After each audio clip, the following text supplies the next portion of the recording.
Hey there, and welcome to Crime for Sleep. I know you're having trouble falling asleep, so let me keep you company with true crime stories from around the world. Before we dive in, I'm curious, where did you first hear this one? If you enjoy these stories, don't forget to like, comment, and subscribe. Now get comfortable, and let's get into tonight's case. Story 1.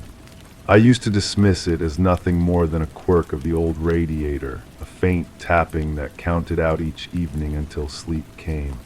The sound was regular, aligning with the creak of floorboards and the shifting whispers of wind. But a week ago I noticed the taps were off by just a second, an imperceptible skip that unsettled the rhythm. A few nights later, one tap was missing completely. Tonight, as I listen intently, there's an unfamiliar gap, and I catch a shadow darting at the edge of the hallway. I swear it wasn't there before. The house has been mine for 3 years now, inherited from a distant relative I barely remember meeting.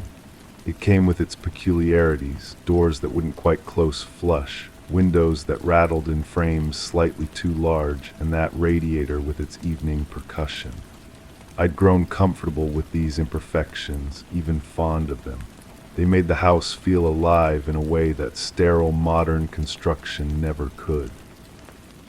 The logical explanation came to me easily enough. Old heating systems are temperamental beasts, expanding and contracting with temperature changes. The slight variations in timing could be attributed to fluctuations in water pressure or settling pipes. The missing tap was probably just my tired mind playing tricks on me after long days at work. As for the shadow, peripheral vision is notoriously unreliable, especially in dim hallway lighting. I decided to investigate methodically. During daylight hours, I examined the radiator closely, running my hands along its painted surface, checking for loose connections or obvious damage. Everything appeared normal. The pipes leading to and from the unit showed no signs of leaks or unusual wear. I even called a heating technician, who confirmed that the system was functioning within normal parameters. Yet something nagged at me. The metallic taste that lingered in my mouth each morning, the way my skin felt slightly damp when I woke, as though I'd been sweating in my sleep despite the cool temperature. These sensations hadn't been present before the rhythm changed. I began keeping a journal documenting the exact timing and pattern of the taps. What I discovered unsettled me more than random irregularities would have. The changes weren't random at all. They followed a pattern, a deliberate alteration that suggested intention rather than mechanical failure. The missing taps occurred at precise intervals, creating a new rhythm that felt almost like communication. My rational mind rejected this interpretation. Patterns exist everywhere if you look hard enough. The human brain is designed to find meaning in chaos, to create connections where none exist. I was simply imposing order on random mechanical sounds, the way people see faces in clouds or hear voices in static. But then I noticed other things, the way dust settled differently on certain surfaces as though something had disturbed it, how my coffee mug would be positioned slightly differently on the kitchen counter than where I remembered leaving it, small displacements that could easily be explained by my own forgetfulness or the subtle vibrations that run through any house. The shadow appeared again, more distinctly this time. It moved with purpose, not the random dance of tree branches cast by street lights. I followed it down the hallway, my bare feet silent on the hardwood floor, but found nothing. Only the lingering scent of something I couldn't identify, something that reminded me of rain on hot pavement. Sleep became elusive. I would lie in bed, hyper-aware of every sound, waiting for the evening taps that now felt more like a countdown than a lullaby. When they came, they carried a weight that pressed against my chest, making breathing difficult. The missing beats felt like held breath, moments of suspension that stretched longer than they should. I started sleeping with lights on, telling myself it was temporary, just until I could solve this puzzle. The shadows retreated but didn't disappear entirely. They lurked at the edges of illuminated spaces, patient and watchful. Sometimes I caught glimpses of movement in my peripheral vision, but when I turned to look directly, nothing was there. The heating technician returned for a second visit, bringing more sophisticated equipment. He found nothing wrong with the system, but I noticed how quickly he worked, how he avoided making eye contact when he spoke to me. His hands trembled slightly as he packed his tools, and he declined my offer of coffee, claiming he had another appointment. After he left, I sat in my kitchen and tried to construct a reasonable timeline of events. The changes had begun gradually, so subtly that I might have been experiencing them for longer than I realized. Memory is unreliable, especially when filtered through stress and sleep deprivation. It was possible that the radiator had always been irregular, and I was only now paying attention to variations that had existed all along. But my body told a different story. The persistent ache in my lower back, the way my hands had developed a slight tremor, the metallic taste that no amount of brushing could eliminate. These physical symptoms suggested something more than anxiety about household noises. I began researching the history of my house, diving into property records and newspaper archives. What I found was unremarkable. A succession of owners, none of whom had lived here for more than a few years. No dramatic incidents, no unexplained deaths or disappearances. Just a revolving door of residents who had moved on for reasons that were probably entirely mundane. Yet as I read through the sparse documentation, I felt a growing certainty that important details were missing. The gaps between ownership transfers were sometimes longer than they should have been, periods when the house appeared to have been unoccupied, and there was something in the language of the property descriptions that felt deliberately vague, as though the writers were avoiding specific details. The tapping evolved again, becoming more complex. What had once been a simple, regular rhythm now incorporated pauses, variations in intensity, and sequences that repeated with mathematical precision. I found myself anticipating the patterns, my body tensing in preparation for each expected sound. One evening, as I sat in my living room with a book I couldn't focus on reading, the tapping stopped entirely. The silence was more unnerving than any sound had been. I waited, counting heartbeats, but the familiar percussion didn't resume. Instead, I heard something else, the soft whisper of fabric against wood, as though someone in loose clothing was moving carefully through the house. I searched every room, turning on lights, opening closets, checking behind furniture. Nothing, but the sensation of presence remained, a weight in the air that made my skin prickle with awareness. I wasn't alone, despite all evidence to the contrary. That night I dreamed of water rising slowly through the floorboards, carrying with it the scent of decay and the sound of distant voices. In the dream, I understood that the tapping wasn't coming from the radiator at all, but from beneath the house, from spaces that shouldn't exist. When I woke, my sheets were soaked with perspiration, and the taste of metal was stronger than ever. I considered leaving, packing a bag, and staying elsewhere until I could think clearly. But something held me back, a stubborn need to understand what was happening. Running away felt like abandonment, though I couldn't articulate what or whom I would be abandoning. The shadow appeared in daylight for the first time, visible through the kitchen window as a figure standing at the edge of my property. When I rushed outside to confront it, I found only disturbed grass and the lingering impression of someone having been there. The neighbor's dog was barking frantically, straining against its chain in my direction. I called out, asking if anyone was there, but received no response. The silence felt deliberate, watchful. I had the distinct impression that I was being studied, evaluated according to criteria I couldn't understand. Back inside, I noticed that the tapping had resumed, but now it seemed to respond to my movements. When I walked from room to room, the rhythm would shift slightly, as though adjusting to my presence. When I stood still, it would pause, waiting. This responsiveness was impossible to dismiss as mechanical coincidence. My reflection in mirrors began to look unfamiliar, as though the stress was aging me in ways that weren't entirely natural. There were shadows under my eyes that seemed too dark, and my skin had taken on a pallor that no amount of sunlight seemed to improve.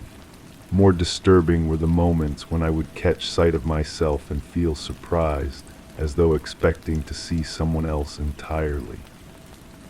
The house itself seemed to be changing, settling in ways that created new sounds and shifted the familiar geography of my daily routines. Doors that had always opened smoothly now required extra force. Windows that had been easy to operate became stubborn. The house was becoming more itself, revealing characteristics that had been dormant. I started leaving voice memos on my phone, documenting my observations and theories. When I played them back, my voice sounded strained, unfamiliar. Sometimes there were background sounds I didn't remember hearing when I made the recordings. Faint whispers, the rustle of movement, and underneath it all, that persistent metallic tapping. The breaking point came when I realized the tapping wasn't confined to evening hours anymore. It followed me throughout the day, emanating from whatever room I wasn't in. When I moved toward the source, it would shift, staying always just out of reach. The game of pursuit exhausted me, but I couldn't stop playing it. I began to suspect that the sound wasn't coming from the house at all, but from inside my own head. This possibility was both relieving and terrifying. A medical explanation would be treatable, but it would also mean that my perception of reality had become fundamentally unreliable. Standing in my hallway tonight, listening to the familiar yet foreign rhythm that has become the soundtrack to my existence, I can no longer distinguish between what I know and what I fear. The shadow moves at the edge of my vision, patient and persistent. The tapping continues its complex communication, speaking in a language I almost understand but can never quite translate. Perhaps the truth lies not in choosing between explanations, but in accepting that some questions resist definitive answers. The house keeps its secrets, the shadows maintain their vigil, and I remain suspended between certainty and doubt, listening to rhythms that may be mechanical, supernatural, or simply the sound of my own mind trying to make sense of mysteries that were never meant to be solved. Story 2. It wasn't the first time the hallway light flickered like that. The bulb was new, but it seemed to prefer its own rhythm, a soft blink that never settled. I continued my routine, placing the keys on the table where they never gathered dust. The mail lay unopened, stacked neatly, a testament to predictable afternoons. Outside, the wind stirred the chimes, marking time in a metronome of calm. As I passed by the mirror, I noticed the smudge at its edge, a fingerprint perhaps, though no one had visited. I straightened the mat by the door, even though it was perfectly aligned. And when I heard the creak above, I didn't go upstairs to check. I decided it wasn't important. The nausea comes in waves now, rolling through my stomach like cold mercury. It's been there for weeks, this persistent churning that no amount of antacid can settle. The doctor said stress, handed me a prescription I never filled. But how do you explain that the sickness isn't really in your body? How do you tell someone that it lives in the spaces between thoughts, in the pause before you remember something you'd rather forget? The fingerprint on the mirror bothers me more than it should. I've wiped it away countless times, but it returns, always in the same spot, always the same size. A thumb, I think, too small to be mine. The house has been empty for months now, just me and the settling sounds that old places make.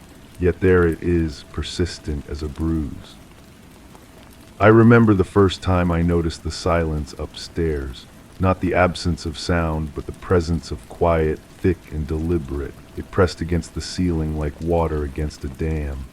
I would stand at the bottom of the stairs, my hand on the banister, and feel that weight above me.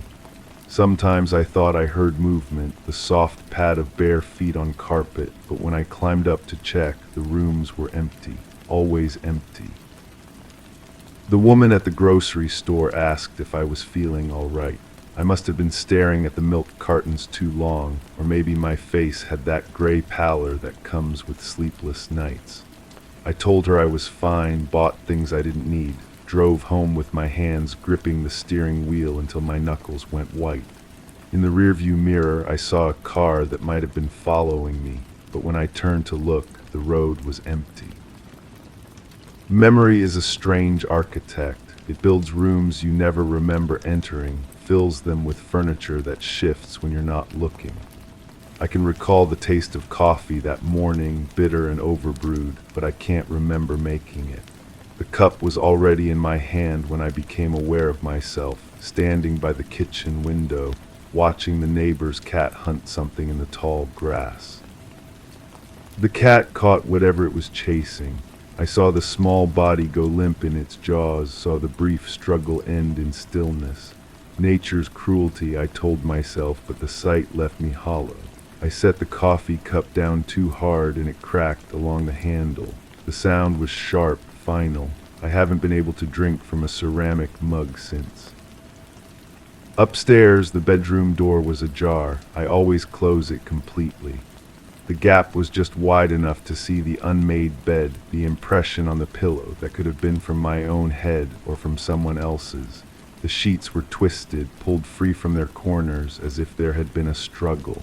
But I sleep alone. I've always slept alone. The detective's business card is still in my wallet, creased from handling. He gave it to me after asking his questions, routine inquiries he called them, though his eyes suggested otherwise. He had the look of a man who had seen too much, who carried other people's secrets like stones in his pockets. When he left, he glanced back at the house once, a long look that made my skin crawl. I find myself checking the locks more often now. The front door, the back door, the windows on the ground floor. The motions are automatic, compulsive. My fingers trace the metal mechanisms, testing their strength, their willingness to keep the world out, or perhaps to keep something in. The distinction blurs in the small hours when sleep refuses to come. The photographs are gone from the mantel. I don't remember removing them, but the rectangular patches of unfaded paint mark where they once stood. Family pictures, vacation snapshots, evidence of a life that feels increasingly distant. In one of them I was smiling. The expression looks foreign now, like a mask worn by someone I used to know. There was blood on my shirt that morning, just a few drops, barely visible against the dark fabric. I found them while dressing, small rust-colored stains that hadn't been there the night before. I changed clothes quickly, threw the shirt in the washing machine, watched the water turn pink as it drained. A nosebleed, I reasoned. The air had been dry lately. But I hadn't had a nosebleed. The supermarket checker mentioned missing person flyers posted by the entrance. A young woman, she said, disappeared from the neighborhood behind mine. The police were asking everyone to be vigilant, to report anything unusual. I nodded, made appropriate sounds of concern, bagged my groceries with hands that trembled slightly. At home, I avoided looking at the flyers when I passed them, but her face burned itself into my peripheral vision anyway. The dreams are the worst part. Not nightmares exactly, but fragments of scenes that feel too real, too specific to be products of my imagination. A hand reaching through darkness. The sound of something heavy being dragged across a floor. The smell of earth and decay mixing with cheap perfume. I wake with dirt under my fingernails, though I haven't been gardening. My therapist would have called this dissociation. We discussed it often during our sessions, the way trauma can fracture memory, scatter it across the mind like broken glass. She had theories about repression, about the psyche's ability to protect itself by forgetting. But what happens when forgetting becomes its own kind of torment? The basement door sticks when I try to open it. The wood has swollen, or perhaps something is blocking it from the other side. I press my ear against the panels and listen for sounds below. Sometimes I think I hear breathing, slow and labored, but it might be the furnace cycling on and off. The house makes so many sounds now, creaks and sighs that I never noticed before. She was wearing a blue dress. This detail surfaces without warning, sharp and vivid against the fog of everything else I can't quite remember. Blue like summer sky, with small white buttons that caught the light. Her hair was dark, pulled back from her face, and when she smiled, there was a gap between her front teeth that made her look younger than she probably was. I don't know why I remember the dress so clearly when everything else is shadows and impressions. Memory selects its own priorities, preserves what it deems significant while letting the rest dissolve. But why the dress? Why not her name, or how we met, or what she said that made me laugh? The laughter feels important somehow. I can almost hear it, bright and genuine, the kind that makes you want to laugh along even when you don't know what's funny. It echoes in the empty rooms upstairs, in the spaces between the flickering lights' rhythm. Sometimes I catch myself smiling for no reason, as if responding to a joke I can't quite recall. The garden shovel is missing from the garage. I noticed its absence while looking for something else, saw the empty space where it usually hangs on the pegboard. The outline is still visible, a shadow marked by years of dust and oil stains. I must have lent it to someone, though I can't remember who. The neighbor maybe, or the man who came to read the meter. But the meter is digital now. No one comes to read it anymore. My hands are softer than they used to be. I noticed while washing dishes how the calluses have faded, how my palms feel smooth and unfamiliar. When did I stop doing work that roughened them? The change seems recent, but time has become elastic, stretching and compressing without pattern. Days feel like minutes, minutes like hours. The police car drove slowly past the house yesterday, or maybe it was last week. The officer inside looked directly at me through the kitchen window, his expression unreadable behind dark sunglasses. I waved, a casual gesture that felt forced and unnatural. He didn't wave back. The car continued down the street, disappearing around the corner where the old oak tree blocks the view. I've been avoiding that corner lately. Something about the shadows there unsettles me, the way they seem to move independently of the branches that cast them. Children used to play in that area, their voices carrying on the breeze, but I haven't heard them in weeks. The silence has weight, presence, like a held breath waiting to be released. The blue dress haunts my peripheral vision now. I catch glimpses of it in reflections, in the corner of mirrors, in the glass of picture frames, always just out of direct sight, always disappearing when I turn to look. The fabric seems to shimmer with its own light, defying the laws of reflection and shadow. She was afraid of something. This knowledge arrives complete, without context or explanation. Fear lived in her eyes, in the way she glanced over her shoulder, in how her hands never quite stopped moving. She picked at her fingernails, twisted her hair, adjusted her dress with nervous precision. The blue fabric whispered when she moved, a sound like secrets being shared. The basement door's open now. I don't remember unlocking it, but there it stands, revealing darkness that seems to breathe. Cool air rises from below, carrying scents of earth and moisture and something else, something organic and sweet. I should go down there, should check what's causing the smell, but my feet won't move. My body knows something my mind refuses to acknowledge. The fingerprint on the mirror has changed. It's larger now, or maybe there are more of them, overlapping patterns that create a smudge too complex to be accidental. I've stopped trying to clean it. Some stains are meant to remain, evidence of presence, proof that something happened even when memory fails. The wind chimes outside have fallen silent. They hang motionless despite the breeze that stirs the curtains, as if the air around them has thickened, become too dense for movement. Their silence is more disturbing than their constant song ever was. Even the neighbor's cat has stopped hunting in the tall grass.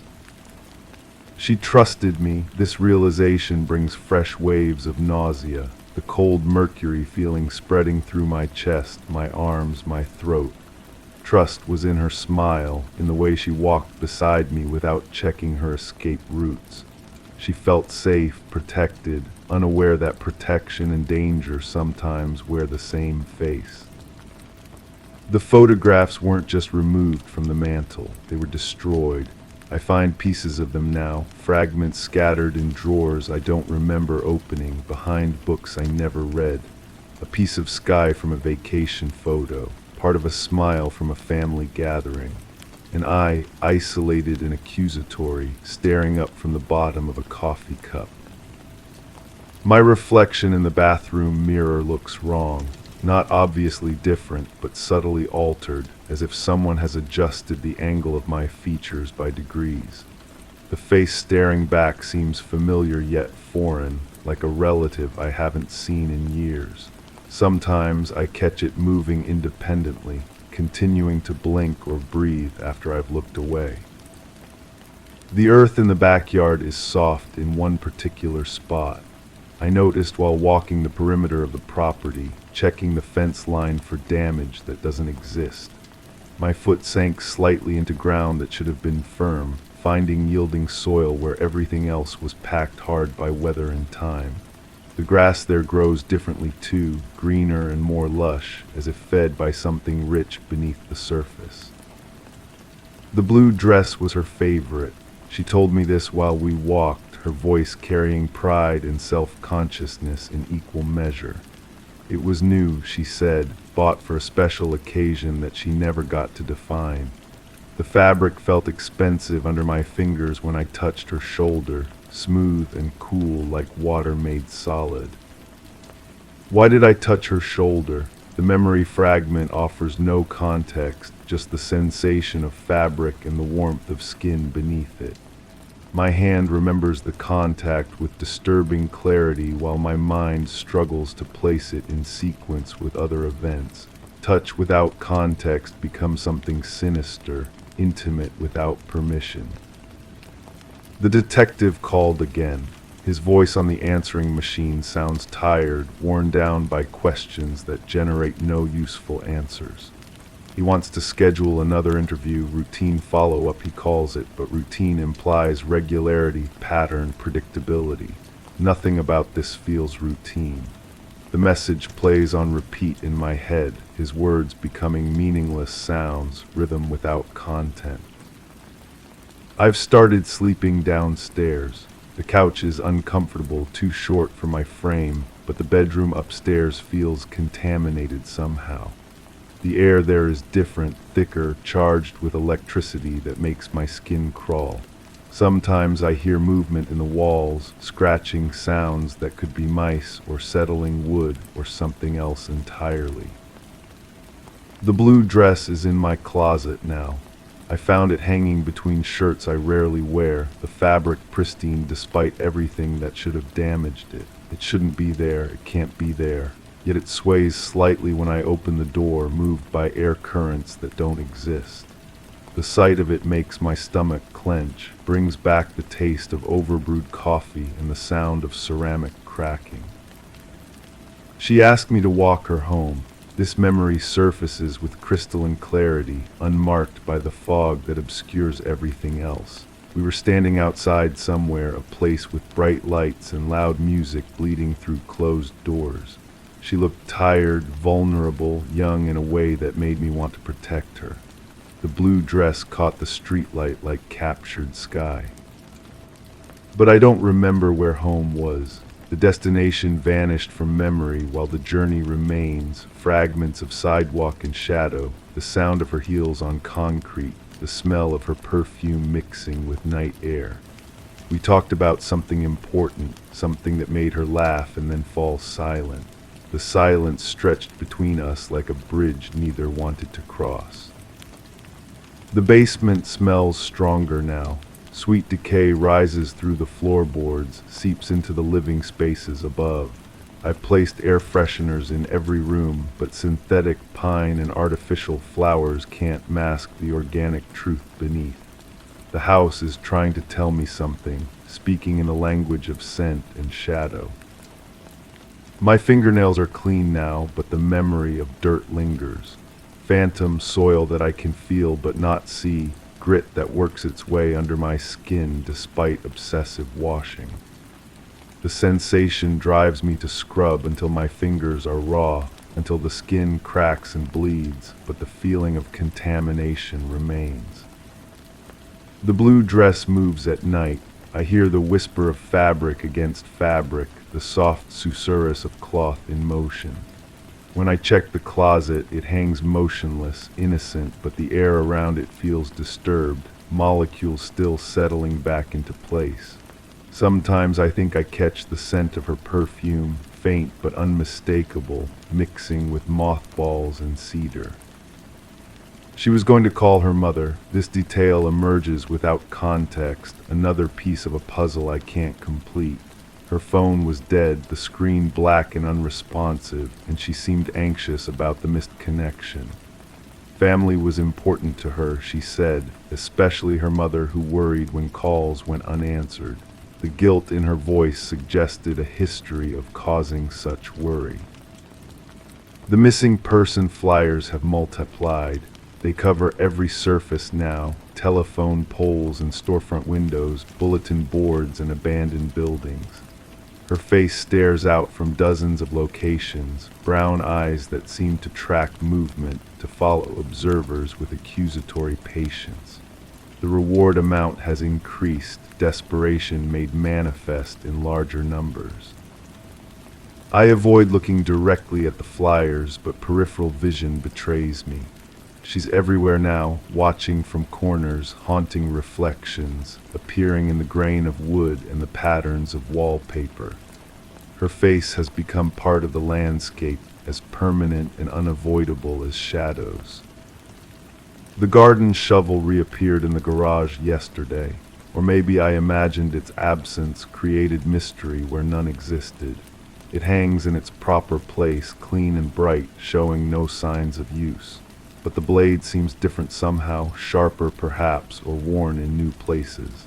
Tools change through use, acquire character and history, but this one feels altered in ways I can't define. My dreams are becoming more specific. The hand reaching through darkness now has a face attached, brown eyes wide with fear and confusion. The dragging sound has rhythm, purpose, the steady scrape of something heavy being moved across rough ground. The smell of earth and decay is accompanied by the whisper of blue fabric, the sound of trust being betrayed. The basement door won't close anymore. No matter how hard I push, it swings open again, revealing stairs that descend into darkness deeper than absence of light should allow.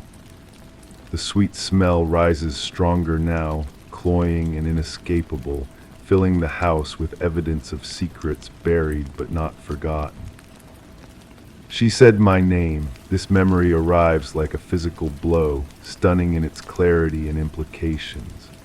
Her voice was soft, trusting, shaped around syllables that identified me as friend, protector, safe harbor in whatever storm she was fleeing. The sound echoes in empty rooms, bounces off walls that remember everything while I remember nothing. But how can I remember her saying my name if I can't remember my own? The fingerprint on the mirror has become a handprint now, palm and fingers pressed against glass as if someone on the other side is trying to push through. The mark is too small to be mine, too desperate to be accidental. It appears fresh each morning despite nightly cleaning, a daily reminder of presence that persists beyond physical possibility. The blue dress is gone from the closet. In its place hangs empty air thick with accusation, space that remembers what it once held. I search the house frantically, checking rooms and closets, behind furniture and under beds, but the dress has vanished as mysteriously as it appeared. Only the scent remains, perfume and fabric softener and something else, something that makes my throat close and my eyes water. The detective is at the door. His knock is patient but insistent, the sound of authority that won't be ignored. Through the peephole, his face looks older than I remember, marked by cases that don't resolve, questions that generate only more questions. He holds papers in his hand, official documents that flutter slightly in the breeze. I don't answer. I stand frozen in the hallway, watching his distorted image through the fisheye lens, waiting for him to leave. But he doesn't leave. He stands there like patience personified, like justice with infinite time. The papers in his hand might be warrants or photographs or maps leading to places I don't want to remember. The light above flickers faster now, its rhythm becoming frantic, desperate. The new bulb burns with the intensity of confession, illuminating corners that were better left dark. In its stuttering glow, I see things that shouldn't be there. Footprints in carpet that should show only mine. Shadows that move independently of their sources. Reflections that show rooms I don't recognize. She was wearing earrings, small silver hoops that caught the light when she moved her head, when she laughed at something I said, when she looked back over her shoulder with eyes that held no suspicion. The earrings jingled softly when she walked, a sound like distant wind chimes, like time being marked in increments too small to matter. The basement calls to me now. Its darkness has weight, gravity that pulls at my feet, my conscience, my fragmenting memory. The sweet smell has become a siren song, promising answers to questions I'm afraid to ask. The stairs descend into truth that my mind has spent weeks trying to bury. But burial requires remembering what needs to be hidden. The handprint on the mirror is moving, sliding slowly down the glass like someone on the other side is losing their grip. The fingers leave trails in condensation that shouldn't exist, marking passage through a barrier that exists only in reflection.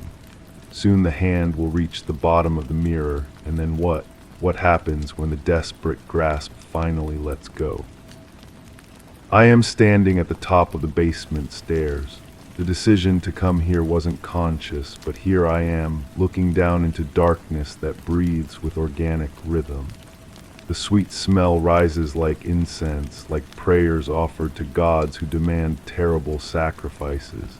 My foot finds the first step, then the second, carrying me toward truths that wait in patient silence. The blue dress is down here somewhere. I know this with certainty that transcends memory, knowledge that lives in my bones, my blood, the spaces between heartbeats.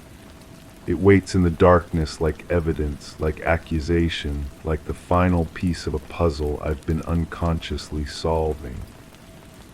The light above continues its frantic flickering, casting dancing shadows that follow me down the stairs. Each step brings new scents, new sounds, new certainties that build toward understanding I'm not sure I want to achieve, but wanting has nothing to do with it now. Truth has its own momentum, its own terrible gravity. At the bottom of the stairs, the darkness is complete, absolute, heavy with secrets that have been festering in silence.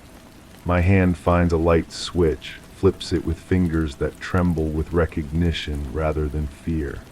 The bulb illuminates a space I know intimately despite claiming not to remember, reveals truth that my mind has been circling like a moth around flame. The blue dress hangs from a pipe in the ceiling, empty now but retaining the shape of what it once held. Beneath it, the earth is disturbed, soft and dark and rich with nutrients that shouldn't exist in a basement.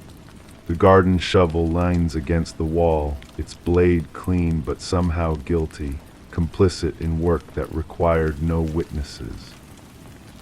I remember everything now, the walk home that became something else. The moment trust turned to fear in brown eyes that reflected streetlight like tears. The sound of ceramic breaking but not a coffee cup.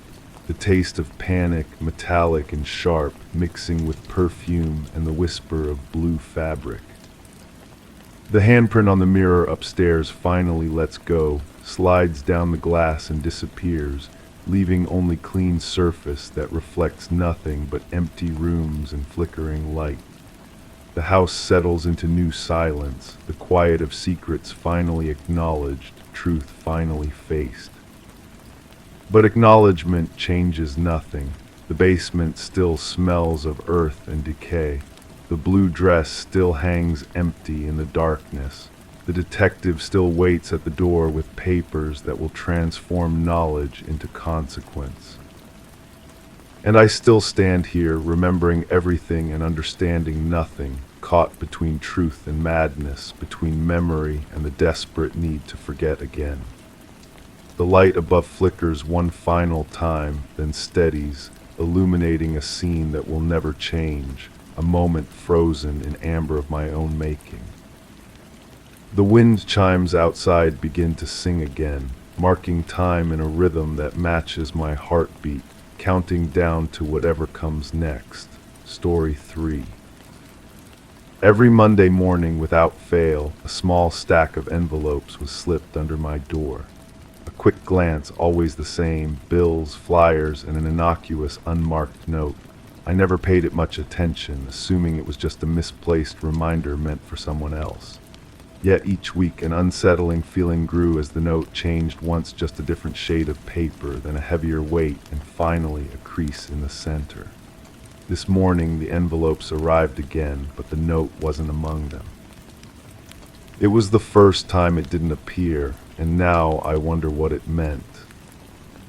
The silence where sound should be, that's what I notice first when I wake, though I can't place what's missing. My apartment sits on the 3rd floor, and usually there's the hum of traffic below, the neighbor's dog, the pipes settling. But this morning feels muffled, as if someone pressed cotton against my ears while I slept. I found myself checking the lock 3 times before leaving for work. The deadbolt felt loose under my thumb, though I'd never noticed it before. Strange how paranoia creeps in through the smallest cracks. The woman at the coffee shop asked if I was feeling all right. I must have looked pale, or maybe it was the way I kept glancing over my shoulder. She had kind eyes, the sort that notice things. I wanted to tell her about the notes, about how their absence felt worse than their presence, but the words wouldn't come. There's a pattern to the way people move through spaces when they think no one is watching. I've been studying this for weeks now, sitting in my car after work, observing the flow of bodies in and out of my building. Most people walk with purpose, keys already in hand, heads down. But there's always one who lingers, who seems to be counting windows or timing their approach. The note started in spring, I think, or maybe late winter. Memory has a way of shifting when you're not paying attention. What I remember clearly is the first time I actually read one. It was blank, completely blank, just expensive paper with watermarks that caught the light when I held it up. My mother used to say that empty spaces hold the most secrets. She was talking about houses then, the way rooms feel different when furniture is removed, how you can suddenly see stains on the carpet and marks on the walls that were always there but hidden. I think about this when I hold those blank notes. The superintendent claims he doesn't know anything about weekly deliveries. He looked at me with the particular expression reserved for tenants who complain about things that can't be proven. His hands were dirty, stained with something dark around the fingernails. I found myself wondering what he does in the basement all day. Sometimes I dream about paper, reams of it stacked in perfect towers that sway but never fall. In the dream, I'm searching through each sheet, looking for something written, but they're all blank. The sound they make when I flip through them is like whispers, urgent and incomprehensible. The crease in that final note wasn't random. I examined it under the lamp for nearly an hour, running my finger along the fold. Someone had pressed hard, deliberately, creating a sharp line that divided the paper into two unequal parts. A message in geometry, perhaps, or just the mark of someone who handles paper the way others handle weapons. I've started keeping a record of sounds. The building settles at predictable times, usually around midnight and again just before dawn. But there are other noises, footsteps that don't match any tenant I know, doors closing on floors where half the units are vacant. The rhythm suggests someone who knows exactly where they're going. The absence of the note this week has changed everything. It's like a conversation that stops mid-sentence, leaving you to fill in words that might not exist. I find myself creating meanings where there were none before, seeing significance in the way shadows fall across my doormat. My neighbor across the hall mentioned seeing someone in the stairwell late at night. She described them as neither tall nor short, neither young nor old, the kind of description that could fit anyone or no one. When I pressed for details, she seemed to forget she'd said anything at all. There's a theory that obsession is just attention without purpose. I think about this as I arrange and rearrange the notes I kept, trying to find patterns in their texture, their size, the way they absorbed ink from my pen when I tried writing on them. Each one responded differently, as if they came from different sources. The mailman insists he's never delivered anything unmarked to my door. He's worked this route for years, knows every resident by name and preference. His certainty makes me doubt my own memory, wonder if I've been creating mysteries where none exist, but the notes are real. I have them in a drawer, evidence of something I can't name. I've begun to understand that some questions answer themselves by being asked. The absence of this week's note feels like a response, though to what inquiry I'm not sure. Perhaps my attention itself was the message, my growing awareness the intended outcome. The building manager showed me the security footage from the lobby. Grainy images of people coming and going, but no one who doesn't belong. No mysterious figure slipping envelopes under doors. The cameras have blind spots, of course, angles where someone could move unseen if they knew the layout well enough. What disturbs me most isn't what I might have overlooked, but what I might have imagined. The human mind excels at creating connections where none exist, finding patterns in randomness. Yet the weight of those notes in my hands felt undeniably real, their texture distinct from ordinary paper. I called the company whose logo appeared on some of the other mail delivered that day. They have no record of weekly deliveries to my address, no knowledge of unmarked correspondence. The woman on the phone suggested I contact the postal service, but her tone implied she thought I was mistaken about the whole thing. Sleep comes differently now. I find myself listening for sounds that might indicate someone moving through the building, testing doors, counting steps to my apartment. The silence that woke me this morning feels less like peace and more like the pause before something begins. The notes are gone from my drawer. I'm certain I left them there, arranged in chronological order, each one marked with the day I found it.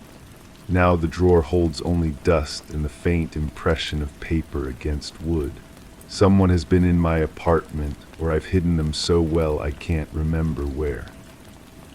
Perhaps the real mystery isn't who left the notes, but why I needed them to exist in the first place. What emptiness in my routine required filling with weekly mysteries, what silence demanded the possibility of communication from an unknown source. The absence of this week's note might be teaching me something I'm not ready to learn. I sit by the door now, waiting for sounds that might be footsteps, for shadows that might be more than shadows. The absence has become a presence, filling the space where certainty used to live. Tomorrow is another day, but not another Monday, and I find myself wondering if I'll remember what silence sounded like before I started listening for it. The coffee shop woman asked again if I was feeling all right. This time I told her about the notes, about their disappearance, about the way absence can feel heavier than presence. She listened with the patience of someone accustomed to strange confessions, then asked if I'd considered that maybe the notes were never meant for me at all.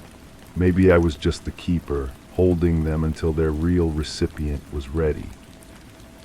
I'm still holding them in a way even though they're gone. Story 4. I had just shut the final window. The room should have been calm. The air hung heavy, a mixture of yesterday's rain and old wood. My skin prickled as if the shadows crept closer. Each footstep seemed to absorb into the carpet rather than echo back, a silent presence beneath. I rubbed my arms, feeling the fabric of my sleeves stretch tighter. Then a draft whispered by, and with it something else lingered, a sensation of waiting. The usual creaks didn't answer. Something crucial had gone quiet, unnoticed until now. The clock. The mantelpiece clock had stopped at 11:15. I noticed this because silence has its own weight, and the absence of its familiar ticking pressed against my ears like water. The brass pendulum hung motionless behind glass, suspended in a moment that felt both recent and ancient. When had I last heard it chime? The mechanism appeared intact, the key still nested in its small brass door. Yet something about its stillness suggested intention rather than malfunction. The clocks don't simply choose to stop, but this one seemed to have made a decision, marking a specific moment before retreating into perpetual quiet. The photograph asterisk. On the side table, a framed photograph faced slightly away from where I usually sat. The glass reflected the lamplight at an angle that made the faces within appear distorted, their smiles stretching into unfamiliar expressions. I remembered placing it there after dusting, positioning it just so. But photographs don't migrate on their own, and this one had definitely shifted. The subjects gazed toward the kitchen doorway now, as if watching for someone's arrival. Their eyes seemed more alert than I recalled, more expectant. The silver frame bore no fingerprints except my own, yet the slight rotation suggested other hands had been at work while I slept or stepped away. The kitchen light. The fluorescent bulb above the sink flickered in an irregular pattern, casting intermittent shadows across the countertop. This wasn't the steady pulse of a dying bulb, but something more deliberate, like a coded message tapped against glass. I had replaced that fixture recently, installing a new tube that should have lasted months, yet here it stuttered, creating moments of brightness followed by pools of gray uncertainty. The rhythm felt almost conversational, as if responding to some unseen presence. When I moved closer to investigate, the flickering stopped entirely, leaving only the steady hum of electricity and my own breathing amplified in the sudden stillness. The coffee cup. A single cup sat in the dish drainer, though I distinctly remembered washing 2 yesterday evening. The ceramic surface showed water spots that had dried in perfect circles, suggesting it had been there long enough for complete evaporation. But the placement troubled me more than the timing. The handle pointed toward the window, a position I never used when setting dishes to dry. My habits were consistent, developed over years of routine. This cup belonged to the set, matched the others in the cabinet, yet its presence felt foreign, as if it had arrived from somewhere else entirely. The faint brown stain around the rim suggested coffee, though I drank tea exclusively in the evenings. The basement door. The basement door stood slightly ajar, revealing a triangle of darkness beyond. I always kept it latched, a precaution against the damp smell that rose from below during humid weather. The brass latch hung loose, not broken but simply disengaged, as if someone had opened it from the other side and failed to secure it properly. The gap measured perhaps 2 inches, enough to suggest invitation or escape. From within that darkness came the faintest suggestion of movement, not sound exactly, but the sense of air being displaced by something breathing. The wooden steps disappeared into shadow after the 3rd tread, and I found myself reluctant to investigate further. The garden view asterisk. Through the kitchen window, the garden appeared different than it had that morning. The flower bed along the far fence showed signs of recent disturbance, though I hadn't worked there in weeks. Fresh soil had been turned, creating dark patches among the established plants. The pattern seemed deliberate, not random like animal digging, but organized, purposeful. A small pile of earth sat beside the fence post, and something metallic caught the afternoon light from within the disturbed ground. The garden tools remained in the shed where I'd left them, their handles clean and dry. Yet someone had clearly been working there, reshaping the landscape while I attended to indoor tasks. The telephone. The old rotary phone in the hallway held a different weight when I lifted the receiver to check for a dial tone. The plastic felt warm against my ear, as if recently used, though I hadn't made any calls that day. The line buzzed with an unfamiliar frequency, not quite static, but something more organized, like distant conversation filtered through layers of interference. When I dialed the number for the timed service, expecting the automated voice to confirm the hour, I heard instead the sound of breathing on the other end. Not threatening exactly, but present and aware. The breathing matched my own rhythm for several seconds before the line went dead, leaving only the hollow echo of disconnection. The medicine cabinet. In the bathroom, the mirror above the sink reflected more than my own face. Behind my shoulder, something moved in the hallway beyond, a shadow that didn't correspond to any object I could identify. When I turned to look directly, the hallway stood empty, but the mirror continued to show that subtle movement, as if the reflection operated on a slight delay. The medicine cabinet door had been opened recently, evidenced by the way the bottles inside had shifted positions. My prescription bottles stood in a different order, arranged by height rather than the alphabetical system I preferred. Nothing appeared missing, but the reorganization suggested someone had examined each label carefully before replacing them. The bedroom closet. The closet door in the bedroom hung open wider than I remembered leaving it. Inside, my clothes had been pushed to one side, creating space where none had existed before. The wooden rod showed stress marks where hangers had been compressed together, and several garments lay crumpled on the floor. The back wall of the closet, usually hidden behind hanging clothes, revealed scuff marks and what appeared to be handprints pressed against the white paint. The marks were smaller than mine, more delicate but clearly human. They pointed downward, as if someone had braced themselves while climbing or descending through the narrow space. The ceiling access panel above showed similar disturbance, its edges outlined with dust that had been recently disturbed. The living room carpet asterisk. Beneath the coffee table, the carpet showed indentations from furniture that didn't match any pieces I owned. The impressions were deep and precise, suggesting heavy objects had rested there for considerable time. But my coffee table was lightweight, glass-topped, leaving barely any mark at all. These depressions spoke of something substantial, perhaps a trunk or heavy wooden chest. The pattern extended beyond the table's current footprint, indicating the mystery furniture had been larger and positioned differently. When I knelt to examine the marks more closely, I detected the faint scent of cedar and something else, something organic that reminded me of turned earth and growing things. The attic access. The pull cord for the attic stairs dangled lower than usual, within easy reach rather than tucked up against the ceiling where I typically secured it. The metal ladder had been extended recently, evidenced by the fresh scratches on the floor where its feet had scraped against the hardwood. Above, in the square of darkness beyond the opening, I could see disturbed insulation where someone had moved through the cramped space. Footprints in the dust led from the access point toward the far end of the house, where the roof sloped lowest. The prints were smaller than mine, but clearly defined, showing the tread pattern of work boots or hiking shoes.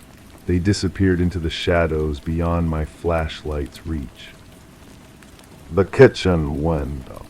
The window above the sink bore fingerprints on the outside glass, visible only when the afternoon light struck at the correct angle. The prints pressed against the pane at eye level, as if someone had stood in the garden and peered inside while shading their eyes with both hands. The marks were recent, not yet weathered by rain or wind. Below the window, the herb garden showed signs of trampling, with several plants crushed flat by feet that had stood there long enough to leave permanent impressions in the soft soil. The rosemary bush, usually fragrant and upright, lay bent at an unnatural angle, its woody stems cracked but not completely broken. The front door locked.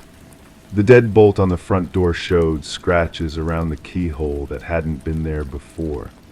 The brass surface bore tiny marks consistent with lock picks or improvised tools, though the mechanism still functioned properly. When I turned the key, the tumblers aligned with a different sound than usual, slightly rougher, as if foreign objects had worn against the internal components. The door frame itself showed similar disturbance, with small wood shavings scattered on the threshold and the strike plate slightly askew. Someone had worked on this lock with patience and skill, gaining entry without breaking anything, leaving only these subtle traces of intrusion. The dining room table.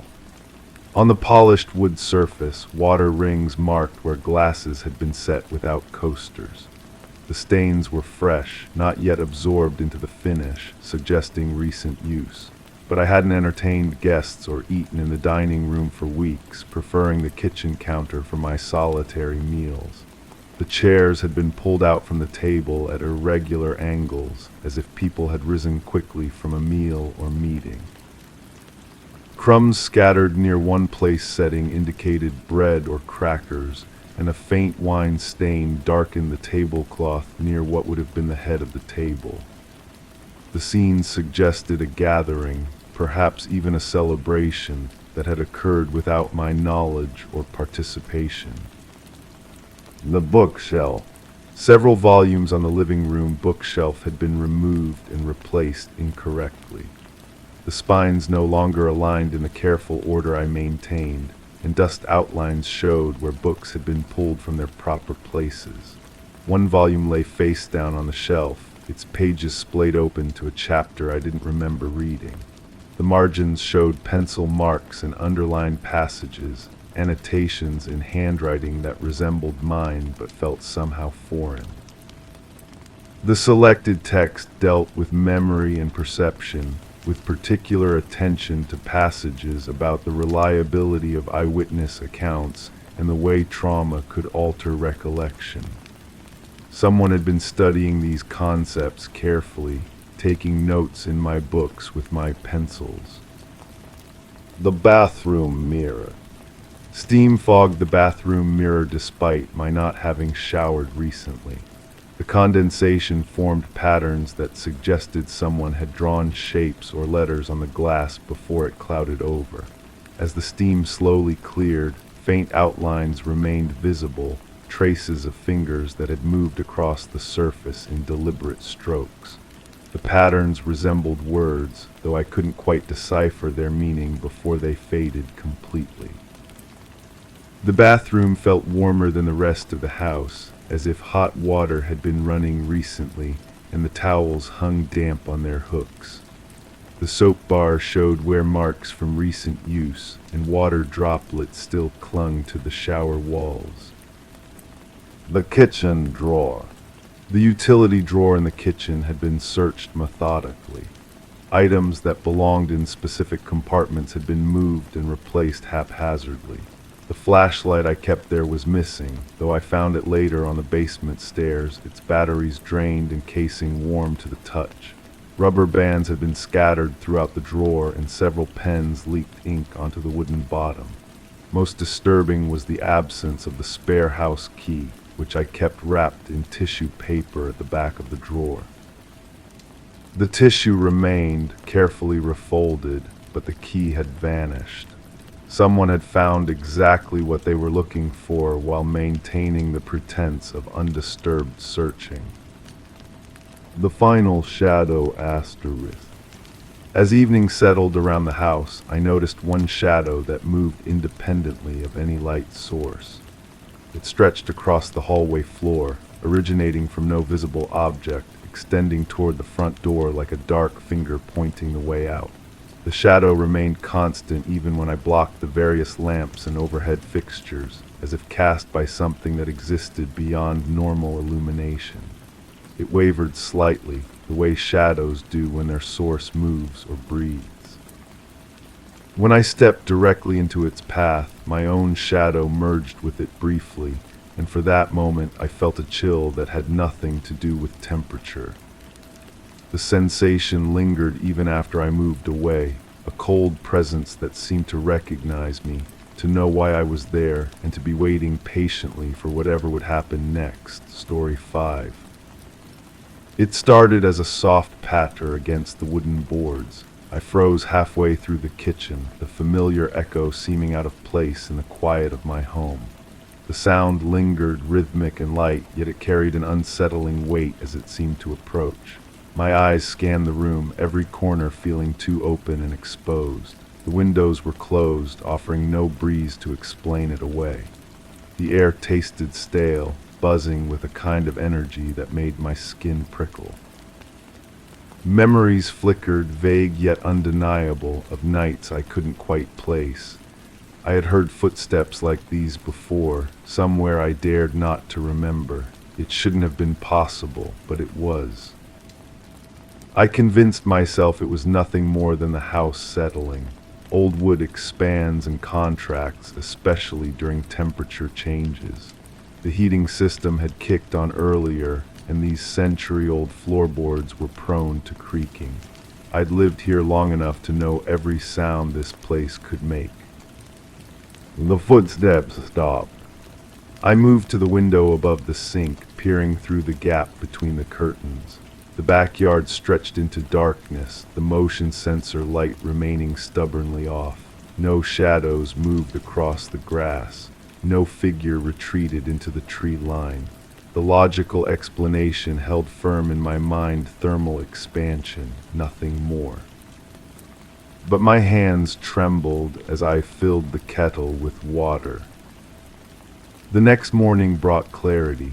I examined every inch of the back porch, searching for evidence of an intruder. The boards showed no fresh scuff marks, no mud tracked from the yard. The flower bed beneath the steps remained undisturbed, its soil smooth and unmarked. Even the spider web stretched intact between the railings, delicate threads that would have broken at the slightest touch. I documented everything methodically. The porch faced east, catching the morning sun that would have revealed any disturbance in the dust patterns. The wooden planks, weathered gray from decades of exposure, showed only the familiar wear marks from my own daily passage. The rocking chair sat exactly where I'd left it, angled toward the yard with my reading glasses folded on the armrest. This evidence satisfied me. Whatever I'd heard had originated inside the house pipes settling perhaps, or the refrigerator's compressor cycling. These sounds could echo strangely through the walls, creating the illusion of footsteps. I'd experienced similar acoustic tricks before, especially during quiet evenings when ambient noise dropped to nearly nothing. Yet something nagged at me. The rhythm had been too precise, too human. Each step had carried weight, a deliberate quality that mechanical sounds couldn't replicate. And there was the matter of duration. The footsteps had continued for nearly 30 seconds, far too long for a simple settling noise. I pushed these doubts aside. Physical evidence trumped subjective impressions every time. The following evening, I prepared dinner with renewed confidence. The kitchen felt normal again, filled with the comfortable sounds of cooking oil sizzling in the pan, the gentle bubble of boiling water, the soft thunk of my knife against the cutting board. These familiar noises created a buffer against the silence that had unsettled me the night before. But as I reached for the salt shaker, the patter returned.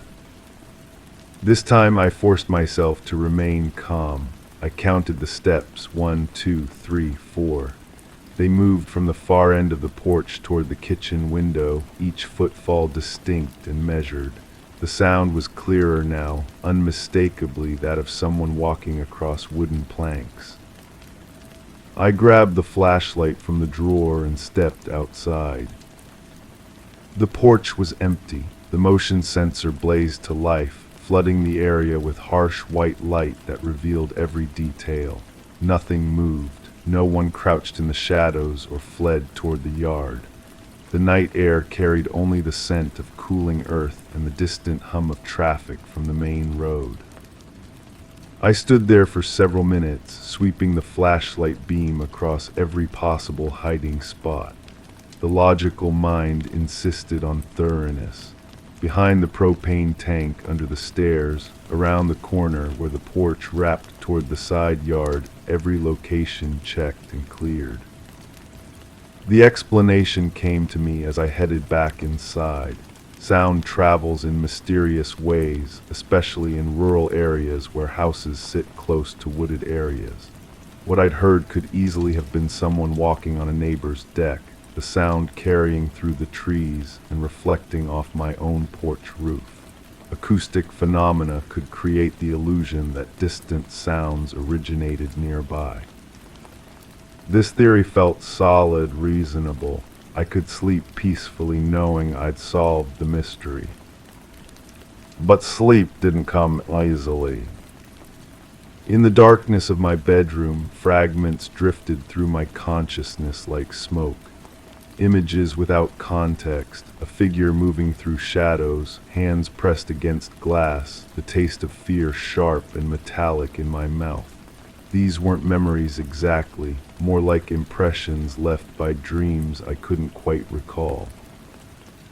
I found myself thinking about the previous tenant, the one who'd left so suddenly. The landlord had been vague about the circumstances, mentioning only that they'd broken their lease early due to personal reasons. The house had sat empty for months before I'd moved in, long enough for dust to accumulate on the windowsills and for the garden to grow wild. Had they heard footsteps too? The thought arrived unbidden, carrying with it a chill that had nothing to do with the temperature. I pulled the blankets higher and tried to focus on rational explanations. People moved for countless reasons: job changes, family obligations, financial pressures. Reading sinister meaning into a simple lease termination was the kind of thinking that led to paranoia. Yet I couldn't shake the feeling that something important was missing from the story. The third night I was ready. I'd positioned myself in the living room with a clear view of both the front and back entrances. The lights were off, but I'd left the curtains slightly parted to maintain visibility. A digital recorder sat on the coffee table, ready to capture any sounds. If the footsteps returned, I'd have proof. They came at exactly the same time as before, just after 8 o'clock. But this time something was different. The sound didn't come from outside at all. It originated from directly above me in the upstairs hallway. Slow, deliberate footsteps moving from the spare bedroom toward the stairs. My blood went cold. I lived alone. No one else had keys. I checked every lock before settling in to wait. The footsteps paused at the top of the stairs. I grabbed my phone and dialed emergency services, whispering my address and situation to the dispatcher. They promised to send an officer immediately. I was instructed to leave the house and wait outside until help arrived. But as I stood to leave, the footsteps resumed moving away from the stairs, back down the hallway toward the spare room. A door closed with a soft click. The officer arrived within minutes, a professional woman who took my report seriously. She searched the house methodically, checking every room, every closet, every possible hiding place. The windows were all locked from the inside. The doors showed no signs of forced entry. The spare room was empty, exactly as I'd left it. She was thorough and kind, but I could see the doubt creeping into her expression. Single person, isolated house, recent move, the pattern was familiar to her, I'm sure. Stress and unfamiliar surroundings could play tricks on anyone's perception. Sometimes old houses make strange noises, she said gently. Especially when the temperature drops at night, wood contracts, pipes shift, things settle. It can sound remarkably like footsteps. I thanked her and accepted her explanation because it made sense, because the alternative was too disturbing to consider. But after she left, I climbed the stairs to investigate on my own. The spare room felt wrong somehow, not obviously disturbed, but subtly different. The air carried a faint scent. I couldn't identify something organic and warm, like breath or skin. The floorboards near the window showed slight depressions, as if someone had stood there for a long time, shifting their weight from foot to foot. I knelt and examined the marks more closely. They could have been there for years, remnants from when the previous tenant used this room for storage. Wood preserved impressions for a surprisingly long time, especially in areas where direct sunlight didn't reach. Yet the depressions seemed fresh somehow. The wood fibers hadn't fully rebounded, suggesting recent pressure. I stood and moved to the window, looking out at the yard from this elevated perspective. From here, you could see directly into the kitchen below. Anyone standing in this spot would have a perfect view of my evening routine when I cooked dinner, how I moved through the house, when I turned off the lights. The realization sent ice through my veins. But no, that was paranoid thinking. The window faced the yard, nothing more. The view into the kitchen was incidental, a matter of architectural positioning rather than deliberate surveillance. I was allowing fear to transform innocent details into sinister implications. I forced myself to examine the evidence rationally. No signs of entry, no physical proof of an intruder, no fingerprints or DNA or any concrete indication that someone had been in this room. The police officer was right. Old houses created phantom sounds, and isolation bred anxiety. The explanation was simple. I was experiencing the normal adjustment period that came with living alone in an unfamiliar place. Yet that night, I moved a chair against my bedroom door. The dreams started then, vivid and recurring. I would find myself standing in the spare room, but it wasn't empty anymore. Furniture crowded the space: a desk, bookshelves, a narrow bed pushed against the far wall. Personal belongings scattered the surfaces: photographs, coffee mugs, clothing draped over chairs. Someone had lived here, really lived here, not just occupied the space temporarily. In the dreams, I could smell their presence, a mixture of soap and coffee, and something uniquely human. I could feel the warmth they'd left behind, see the impressions their body had made on the mattress, touch the books they'd been reading.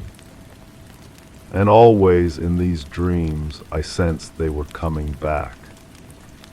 I would wake with my heart racing, the images so vivid they felt more like memories than fantasies. The spare room in my dreams bore no resemblance to the empty space upstairs, yet the emotional resonance felt absolutely real. During daylight hours, I researched the house's history. Public records revealed a succession of short-term tenants over the past several years. Most had stayed less than 12 months. The pattern was unusual for such a well-maintained property in a desirable location. I contacted the previous tenant's forwarding address, hoping for insight into their experience. The letter was returned as undeliverable. According to the Postal Service, no one by that name had ever lived at the forwarding address. This struck me as odd, but not necessarily sinister. People moved frequently these days, especially renters. Forwarding addresses became obsolete quickly. The fact that I couldn't locate them proved nothing beyond the transient nature of modern life. Still, I found myself wondering what had driven them away. The footsteps continued, always following the same pattern. They would begin on the back porch, pause at the kitchen window, then resume upstairs in the spare room. The timing never varied, just after 8 o'clock, lasting exactly 30 seconds. I tried recording the sounds, but the audio files revealed only silence punctuated by the house's normal creaking. Either my equipment was inadequate, or the sounds existed only in my perception. This should have been reassuring. If the recordings captured nothing, then nothing was actually there. The logical conclusion was that I was experiencing a form of auditory hallucination, probably stress-related and certainly treatable. But logic felt increasingly irrelevant as the experiences intensified. One evening, I climbed the stairs immediately after hearing the footsteps. The spare room was empty as always, but the air felt disturbed, as if someone had just passed through. I stood perfectly still, listening for any sound that might betray a hidden presence. That's when I noticed the closet door was slightly ajar. I was certain I'd left it closed. I remembered checking it specifically during my evening security routine, making sure the latch had caught properly. Yet now it stood open perhaps an inch, revealing only darkness within. My hands shook as I approached. The logical mind insisted this was nothing. Doors settled just like floors and walls. Old latches didn't always hold securely. A dozen innocent explanations existed for a door coming slightly ajar. But when I pulled it fully open, the scent hit me immediately. That same organic warmth I'd noticed before, but stronger now, unmistakably human. Someone had been hiding in this closet recently. I searched every inch of the small space, running my hands along the walls, checking for loose boards or hidden passages. Nothing, just empty shelves and the lingering scent of human presence. The police officer who responded to my second call was less patient this time. She dutifully checked the house again, but her manner suggested she viewed me as a frequent caller, someone whose reports should be taken with increasing skepticism. "Have you considered that you might be experiencing some anxiety about living alone?" she asked gently. "It's more common than you might think. New environment, unfamiliar sounds, isolation, these factors can really affect perception." I wanted to argue, to insist that what I was experiencing was real and immediate and dangerous.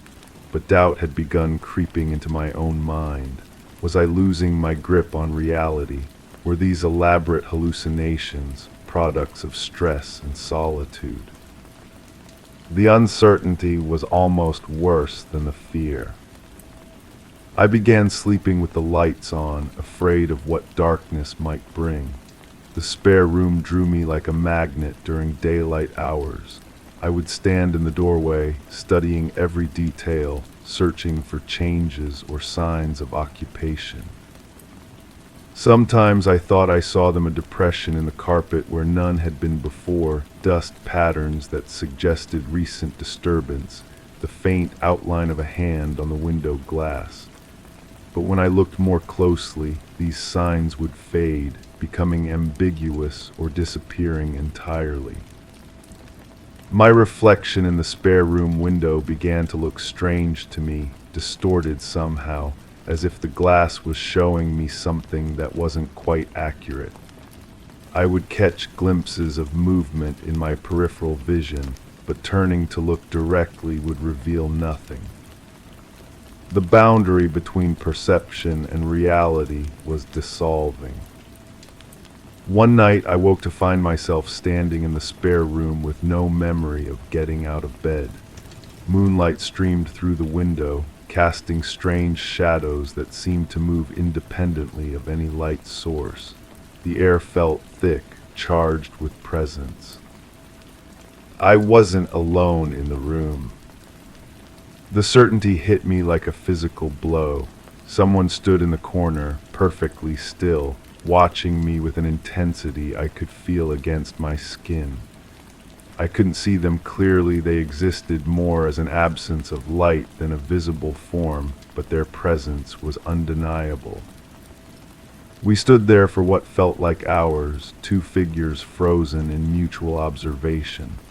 I was too terrified to move, too paralyzed to speak or flee.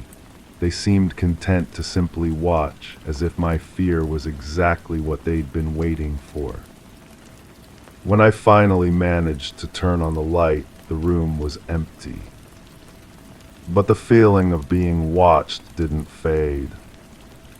I've stopped calling the police. I've stopped trying to record evidence or document proof. The footsteps come every night now, no longer confined to their 8 o'clock schedule.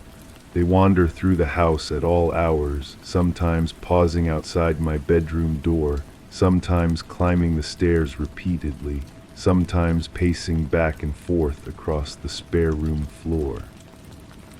I think I understand now what happened to the previous tenant, and the one before that, and all the others who left so suddenly, so mysteriously, leaving no forwarding addresses and no explanations. The house remembers its occupants, all of them. Their presence soaks into the wood and plaster like water into earth, creating impressions that never fully fade. We think we're alone here, but we're not. We never are. Or maybe I'm simply losing my mind, creating elaborate fantasies to explain away the ordinary sounds of an old house settling. Maybe the previous tenants left for perfectly mundane reasons, and I'm the first to spiral into paranoia and delusion. I can't tell anymore which version is real. Both feel equally true, equally false. The footsteps could be memories echoing through time, or they could be the product of a mind under stress. The presence I feel could be genuine, or it could be the shadow of my own fear projected onto empty rooms. What I know for certain is that I won't be staying much longer. I've already started packing quietly, carefully, leaving no forwarding address. The next tenant will move into what appears to be an empty house, just as I did. They'll hear the same footsteps, feel the same presence, face the same terrible uncertainty about what's real and what's imagined. And maybe that's the point. Maybe the house doesn't care whether its ghosts are real or psychological. Maybe the fear itself is what it feeds on, growing stronger with each new occupant who arrives confident and rational, and leaves broken and confused. I wonder if I'll ever know the truth, or if the truth even matters anymore. Story 6. The faucet dripped, yet the sink remained dry. My hand hovered, searching for warmth in the tepid kitchen air, but it clung to me, suffocating and stale. Shadows from the drapes trembled on the walls, suggesting movement where none existed. The floor creaked underfoot, a note off-key from its usual chorus. The clock ticked, a beat missed and regained, as if time itself faltered. I reached for the kettle, and it hummed a sound that shouldn't have echoed, but insisted it did. I knew what had happened here. The certainty settled in my chest like a stone, heavy and immovable. She had been making tea when it occurred. The routine was always the same: kettle on the burner, 2 cups from the cabinet, the good china with the blue flowers that her grandmother had left her. She would have been humming, probably that song she always sang while cooking, the one about walking through gardens. The melody would have filled the kitchen, mixing with the steam rising from the spout. He came through the back door. The lock had been broken for weeks, maybe months. She kept meaning to fix it, kept saying she would call someone, but there was always something else, always another task that seemed more pressing. The door would swing open with barely a touch, the hinges groaning their familiar complaint. He knew this. He had been watching, learning her patterns, understanding the rhythm of her daily life. The confrontation was brief. There were words exchanged, voices raised, but not for long. The neighbors would have heard nothing unusual. The walls of the old house were thick, built in a time when privacy meant something different, when sounds stayed where they belonged. By the time the kettle whistled, it was over. I walked through the scene in my mind, step by step, room by room. The evidence told a clear story. The overturned chair in the living room, the scattered papers near the desk, the photograph face down on the mantel. Everything pointed to the same conclusion. He had taken what he came for and left through the same door, disappearing into the maze of alleys that crisscrossed the neighborhood like arteries through a body. The police had agreed with my assessment. The detective, a tired-looking man with coffee stains on his shirt, had nodded as I walked him through the sequence of events. He made notes in a small pad, his pen scratching against the paper with mechanical precision. The case would be filed, investigated, eventually closed. Justice would follow its prescribed course. But standing in that kitchen now, watching the faucet drip into emptiness, I felt the first hairline crack in my certainty. The sound was wrong, not the dripping itself, but the absence of impact. Water fell, but where did it go? I leaned closer, studying the basin. The porcelain was dry, unmarked by moisture, yet the faucet continued its rhythmic release, drop after drop disappearing into nothing. I turned the handle, expecting resistance, but it moved too easily, spinning without catching. The dripping stopped, then resumed, unaffected by my intervention. The mechanism seemed disconnected from its purpose, like a clock with hands that moved independently of time. The kettle sat on the stove, its surface dulled by a thin layer of dust. I touched the metal, expecting cold, but found it warm. Not hot, not recently used, but retaining some deeper heat, as if the appliance held memory in its coils. When had she last made tea? When had anyone? I opened the cabinet where the cups should have been. The shelves were empty, marked only by circular stains where bases had rested.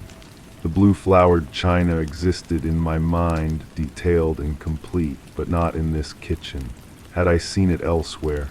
Had she described it to me so vividly that I had constructed it from words alone? The photograph on the mantel drew me back to the living room. I had seen it face down, I was certain of this, but now it stood upright in its silver frame. The image showed 2 people at a table, sharing a meal, their faces turned toward each other in conversation. I recognized her immediately, but the second person remained frustratingly unclear, as if the camera had caught them in motion, blurring their features beyond recognition. The overturned chair had been righted. I stared at it, trying to reconcile this new arrangement with my memory of chaos. Had someone been here since my last visit? Had I misremembered the scene entirely? The chair sat primly at the table, pushed in at the proper angle, its cushion bearing no impression of recent use.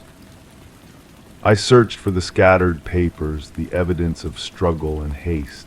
The desk was orderly, its surface clear except for a single envelope, sealed and addressed in handwriting I didn't recognize. My name appeared on the front in careful script, but I had no memory of expecting correspondence. The envelope felt heavy in my hands, weighted with more than paper. I turned it over, looking for a return address, a postmark, any clue to its origin. The back was blank, secured with red wax that bore no identifiable seal.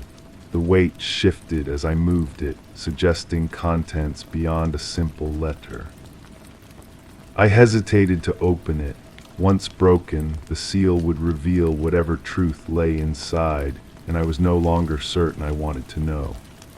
The certainty that had guided me here was dissolving, replaced by something more dangerous, doubt that crept through my thoughts like water through cracks in a foundation.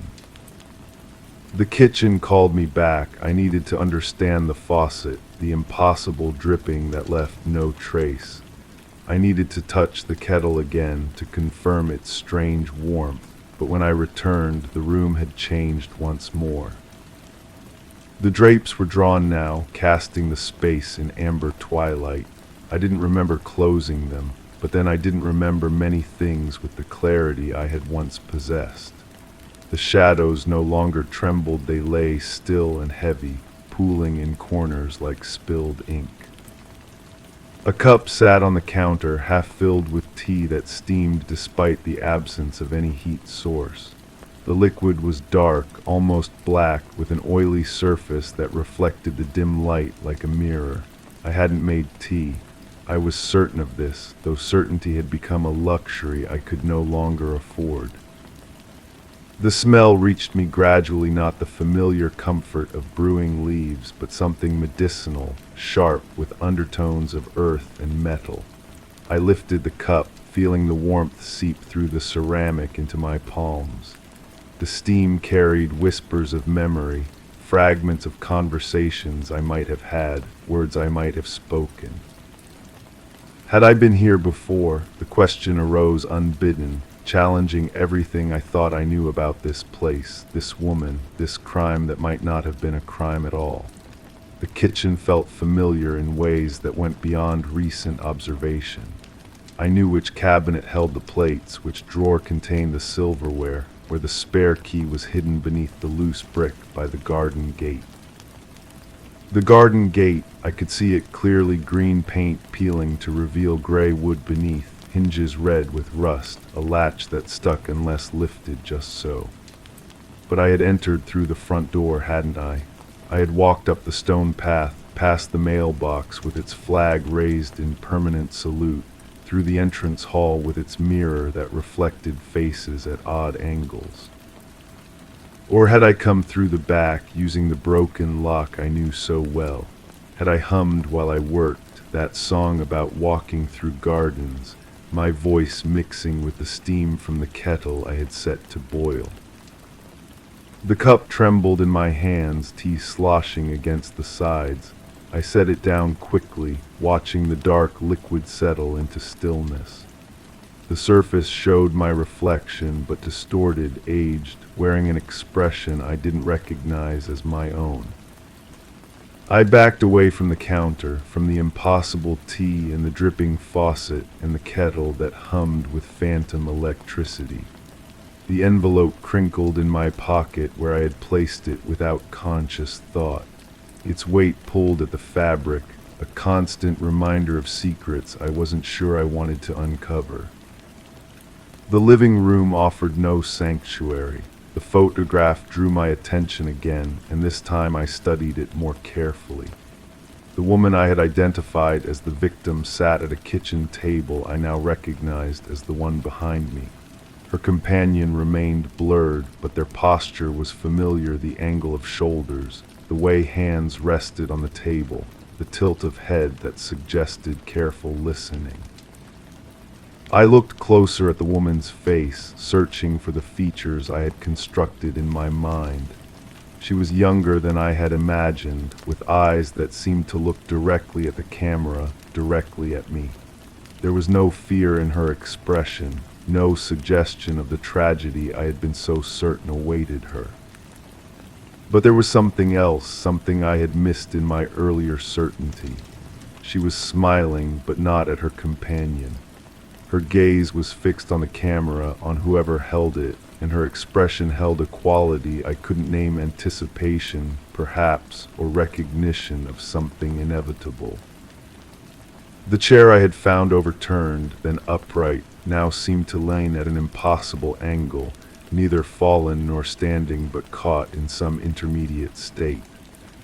I blinked, and it was normal again, pushed neatly under the table, as if waiting for someone to sit down and join the meal. I pulled the envelope from my pocket, feeling its weight shift and settle. The wax seal looked softer now, as if warmed by my body heat, ready to give way at the slightest pressure. My name on the front seemed to pulse with familiarity, written in a hand I almost recognized. The paper tore easily, revealing contents that made no immediate sense. Photographs, but not of the crime scene I expected. These showed the house as I had found it, but from angles I hadn't taken, at times I hadn't been present. The kitchen with its dripping faucet, the living room with its fallen chair, the garden gate I remembered but had never seen. And in several of the photographs, a figure moved through the rooms, touching objects, examining details, reconstructing events with methodical precision. The figure's face was always turned away, always in shadow, but their clothes were familiar, their posture achingly recognizable. I was looking at myself, but I had no memory of being photographed. Someone had documented my investigation, my careful reconstruction of events, my growing certainty about what had transpired in this house. But who had been watching? Who had captured these moments I thought were private? The final photograph showed the kitchen as it was now, drapes drawn, cup of tea steaming on the counter, shadows lying still and heavy. But in this image I could see what I had missed before. The cup was not alone. A second cup sat beside it, also filled, also steaming, as if waiting for someone to return. I rushed back to the kitchen, my heart hammering against my ribs. The counter held only one cup, the dark tea still warm in its ceramic embrace. But I could see the ring on the surface where another cup had rested, a perfect circle of moisture that caught the amber light filtering through the closed drapes. The certainty I had carried into this house was gone, replaced by questions that multiplied like reflections in facing mirrors. Had there been a crime at all? Was the woman I thought I knew actually a victim, or was she something else entirely? And if I had been wrong about her, what did that make me? The faucet continued its impossible dripping, marking time that didn't pass, filling a basin that couldn't hold water. The kettle hummed its phantom song, heeding nothing, serving no purpose except to remind me that some sounds persist beyond their reason for being. I thought about the detective with his coffee-stained shirt, his mechanical note-taking, his ready agreement with my reconstruction of events. Had he been real, or just another reflection of my need for certainty? Had there ever been a case, an investigation, a crime to solve? The house settled around me with small sounds, floorboards adjusting to temperature, walls expanding and contracting with the rhythm of their own breathing. I had interpreted these as signs of disturbance, evidence of struggle and flight, but perhaps they were simply the sounds of a house being lived in, occupied by someone who belonged here more than I did. The cup of tea called to me, its steam carrying promises of warmth and understanding. I lifted it again, feeling the heat seep through my palms, breathing in the medicinal smell that reminded me of something I couldn't quite place. The liquid was bitter on my tongue, but familiar, like a taste from childhood or a flavor from dreams. As I drank, memories shifted and reformed like clouds in a changing sky. The woman in the photograph smiled at me across the kitchen table, her eyes bright with shared secrets. We had sat here many evenings, talking about everything and nothing, the kettle humming its accompaniment to our conversations. She had been worried about something in those final days, not about an intruder or a threat from outside, but about something closer, more intimate. She had watched me with growing concern, noting changes I couldn't see myself, patterns of behavior that alarmed her in ways she couldn't articulate. The broken lock had been my suggestion, my way of ensuring easy access when she wasn't home. I had fixed things around the house, small repairs that gave me reasons to visit, to observe, to understand the rhythm of her daily life. I had been watching, but not as a stranger. I had been learning her patterns because I was already part of them. The overturned chair, the scattered papers, the face-down photograph, had these been signs of struggle, or simply the aftermath of a difficult conversation? Had someone fled through the back door, or had someone simply left after saying things that couldn't be taken back? I set down the empty cup and noticed my hands were shaking. The kitchen felt smaller now, the shadows deeper, the air thicker with implications I didn't want to examine. The kettle's humming had grown louder, more insistent, like a voice trying to tell me something I wasn't ready to hear. The envelope lay open on the counter, its photographs scattered like accusations. In each image, I moved through the house with purpose, reconstructing a crime that might have been my own creation, but whose eyes had captured these moments, who had been present to document my careful investigation of events I was no longer certain had occurred as I remembered them. The woman in the photograph continued to smile at me from across the years, across the table, across the growing distance between what I had believed and what might actually be true. Her expression held no fear, no accusation, only a kind of sad understanding, as if she had known this moment would come, when certainty would crumble and leave only questions in its wake. I looked around the kitchen one final time, trying to memorize details that seemed to shift even as I observed them. The dripping faucet, the humming kettle, the cup that had held tea I couldn't remember making.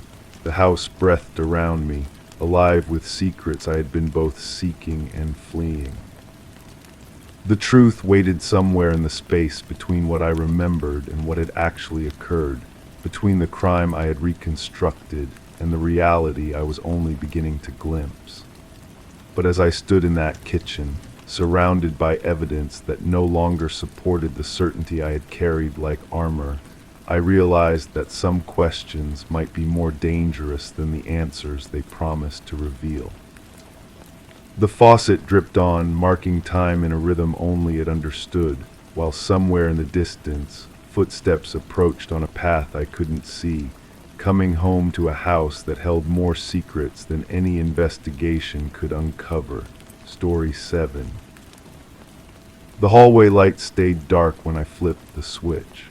My feet moved along the familiar path, brushing over the rug that never stayed in place, but today it clung to the floor like a shadow. Reaching the kitchen, I passed the fridge that hummed with an unsettling irregularity, like a breath held for too long. The drawer I opened made no sound, its contents shifted but never settled. Even the air felt dense, pressing against my skin as though it carried secrets. I paused, fingers touching the countertop where crumbs should have been. Instead, the surface was smooth, untouched, questioning my recollection. Something had already changed, though I couldn't pinpoint when the shift began.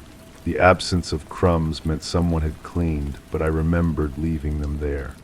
The memory felt solid, real toast fragments scattered like tiny monuments to my morning routine.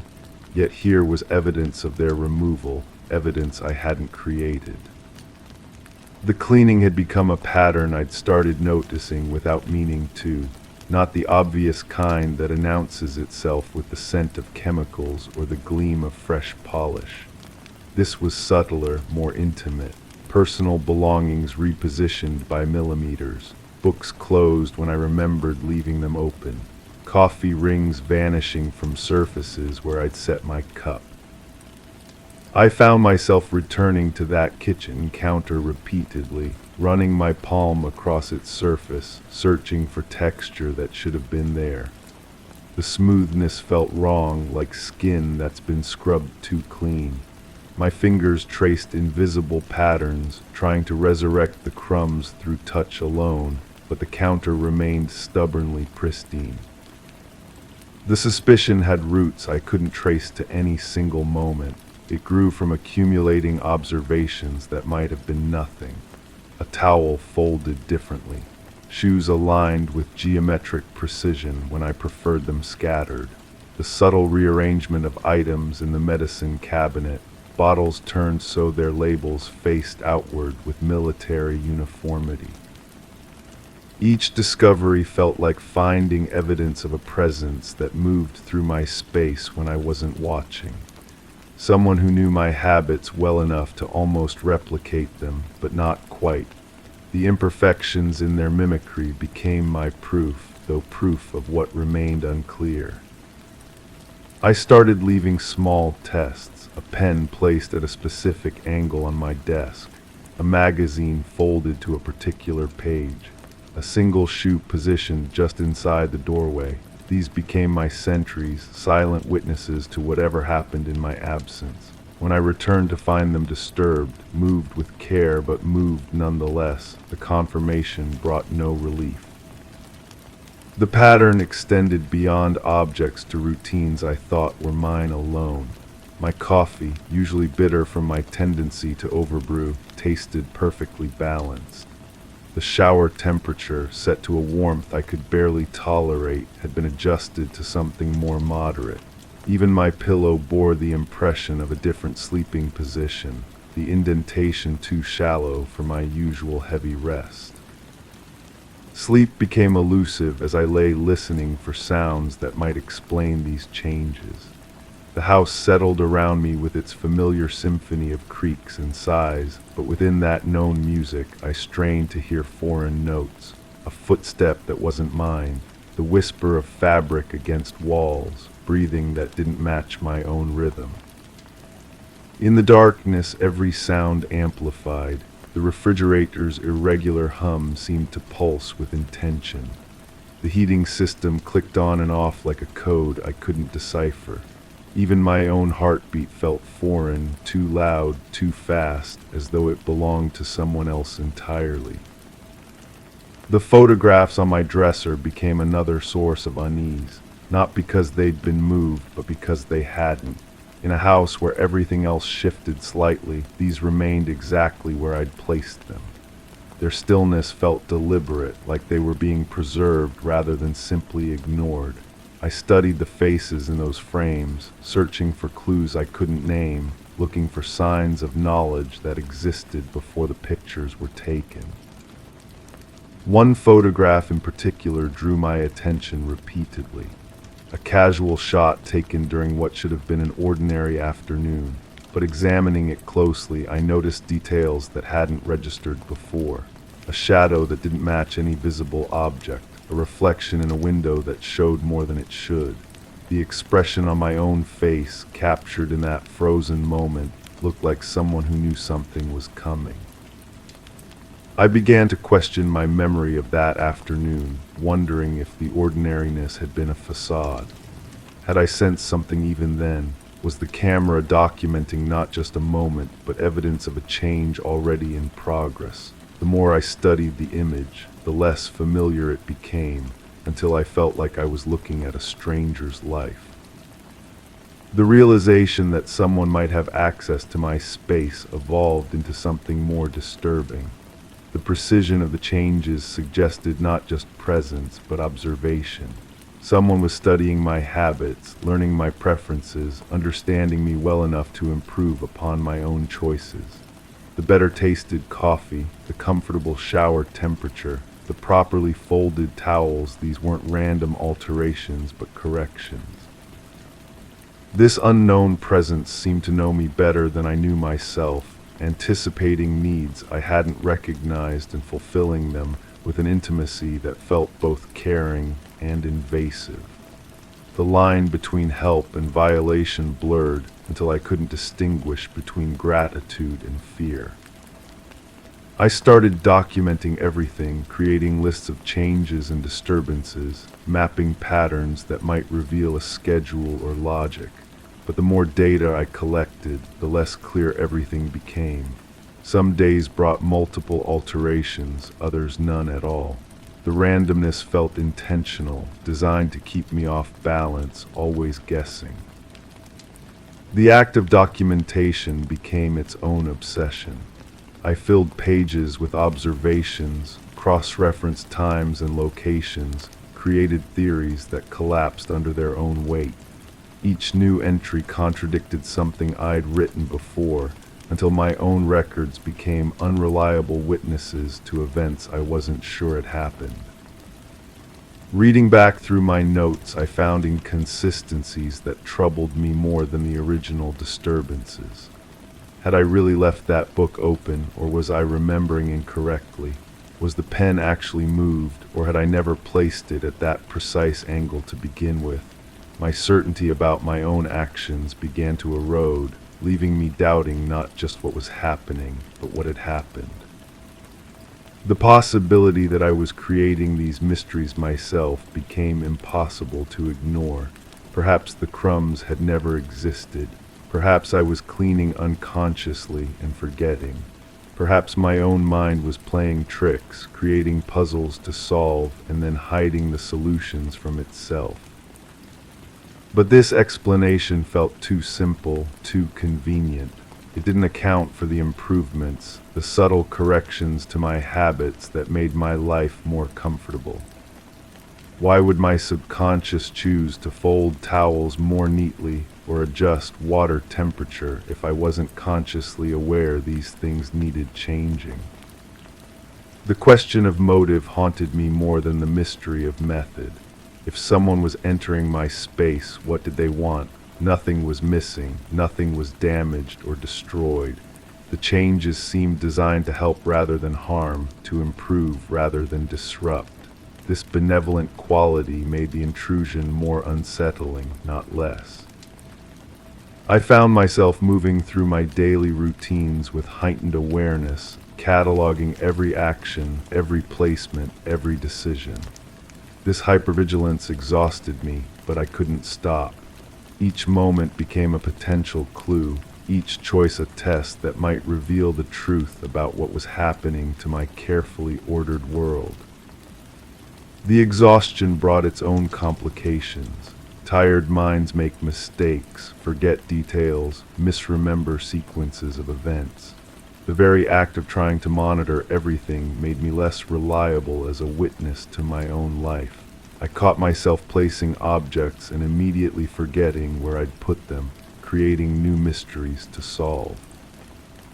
Sleep deprivation added another layer of uncertainty. Dreams and waking thoughts blended together until I couldn't be sure which memories belonged to which state of consciousness. Had I actually gotten up to check the locks, or had I only dreamed of doing so?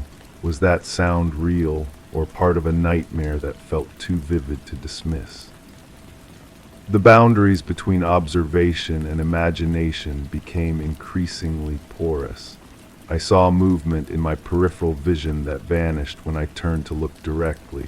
Shadows seemed to shift when I wasn't watching them closely. The familiar became foreign, and the foreign became familiar, until I lost track of which was which. Standing in that kitchen again, running my fingers across the counter's impossible smoothness, I realized the crumbs had become a symbol of something larger. They represented certainty, proof of my own actions, evidence that I existed in this space and left traces of my presence. Their absence wasn't just about cleaning, it was about erasure, about someone or something removing the evidence that I had been there at all. The thought terrified me more than any intruder could. To have my presence acknowledged and corrected was one thing. To have it erased entirely was another. The clean counter suggested not just tidiness, but denial of my very existence in that space, as though I had never eaten toast there, never left crumbs, never lived in this place at all. This interpretation felt both paranoid and inevitable. Once the idea took hold, I couldn't dislodge it. Every cleaned surface became evidence of erasure. Every corrected habit became proof that my natural way of being was unacceptable, needed improvement, required intervention by someone who understood better how I should live. The helper and the eraser might be the same person, I realized. Someone who cared enough to improve my life but also found my authentic self insufficient. The contradiction made perfect sense and no sense at all, which seemed to summarize everything that had been happening. I began leaving more obvious traces, harder to claim, more permanent marks of my presence. But these too disappeared, sometimes within hours of their creation. The efficiency of the removal suggested constant surveillance, immediate response to any attempt I made to assert my existence in my own space. The futility of resistance became clear. Whatever force was at work in my life operated on a level I couldn't match. It had patience I lacked, resources I couldn't identify, knowledge of my habits that exceeded my own self-awareness. Fighting it felt like shadow boxing with something that had no solid form to strike. Acceptance seemed like the only rational response, but acceptance of what? I still couldn't define exactly what was happening, let alone decide whether it was beneficial or harmful. The ambiguity itself might have been the point, keeping me in a state of perpetual uncertainty, always questioning, never knowing. The questioning had become a loop, circling back on itself without resolution. Each answer I proposed generated new questions, each solution created new problems. The mystery had achieved a kind of perpetual motion, sustained by its own contradictions and my inability to stop thinking about it. Standing there in the kitchen, fingers still tracing that smooth counter, I wondered if this was how it would always be. The search for crumbs that might never have existed, the hunt for evidence of changes that could be imaginary, the desperate attempt to prove my own presence in a space that seemed determined to erase me. The hallway light stayed dark when I flipped the switch, but now I wondered if it had ever worked, if the darkness was original rather than new. The rug clung to the floor like a shadow, but perhaps it had always been positioned exactly there, never moving despite my memory of its restlessness. The fridge hummed with irregularity, but maybe that was simply how it had always sounded, and my perception of the rhythm as wrong was the real disturbance. My fingers touched the countertop where crumbs should have been, finding the same smooth surface, the same absence of evidence. But the questioning had evolved. Instead of wondering who had cleaned them away, I found myself wondering if I had ever really made them at all. The mystery remained, but its center had shifted, and I was no longer sure whether I was the detective or the crime. Story 8. The warehouse doors were closed upon assessment. Pallet positions aligned with the inventory checklist, suggesting standard operations. Surveillance footage showed consistent activity patterns until the reported incident time. A shipping manifest marked correctly lay on the foreman's desk. No alterations were visible. The air inside registered at a stable temperature, typical for the facility's refrigerated units. However, one box appeared on the schedule without a corresponding barcode entry. The aisles were clear, but the emergency exits remained unlocked. No discrepancies were noted in staff attendance logs. Yet, the missing cargo details left no digital trace. I'm holding the same clipboard now, months later. The metal feels cold against my palm, and I wonder if it felt this way that morning too. The warehouse is different now, new management, different workers, fresh paint on the loading dock walls, but the smell remains. That particular mixture of concrete dust and industrial cleaning solution that seems to seep into your clothes and follow you home. The foreman's desk sits empty, has been for weeks. Sometimes I drive by just to see if anyone's claimed it, but the chair stays pushed in, the surface clean except for coffee ring stains that won't fade no matter how many times they scrub it down. I keep thinking about that box. The detective assigned to the case had tired eyes. She spoke in careful, measured sentences, the kind that come from years of disappointing people with incomplete answers. The system shows it was logged in, she said, tapping her pen against the edge of her notebook, but the physical item never appeared on any outbound manifest. I asked her what that meant. Could mean several things: human error, system glitch, someone made a mistake in the paperwork.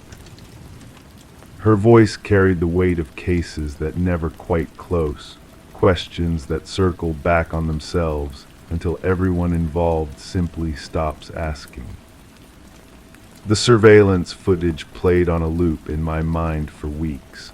Grainy figures moving between towering shelves, forklifts backing up with that insistent beeping sound, workers in identical uniforms checking items off lists.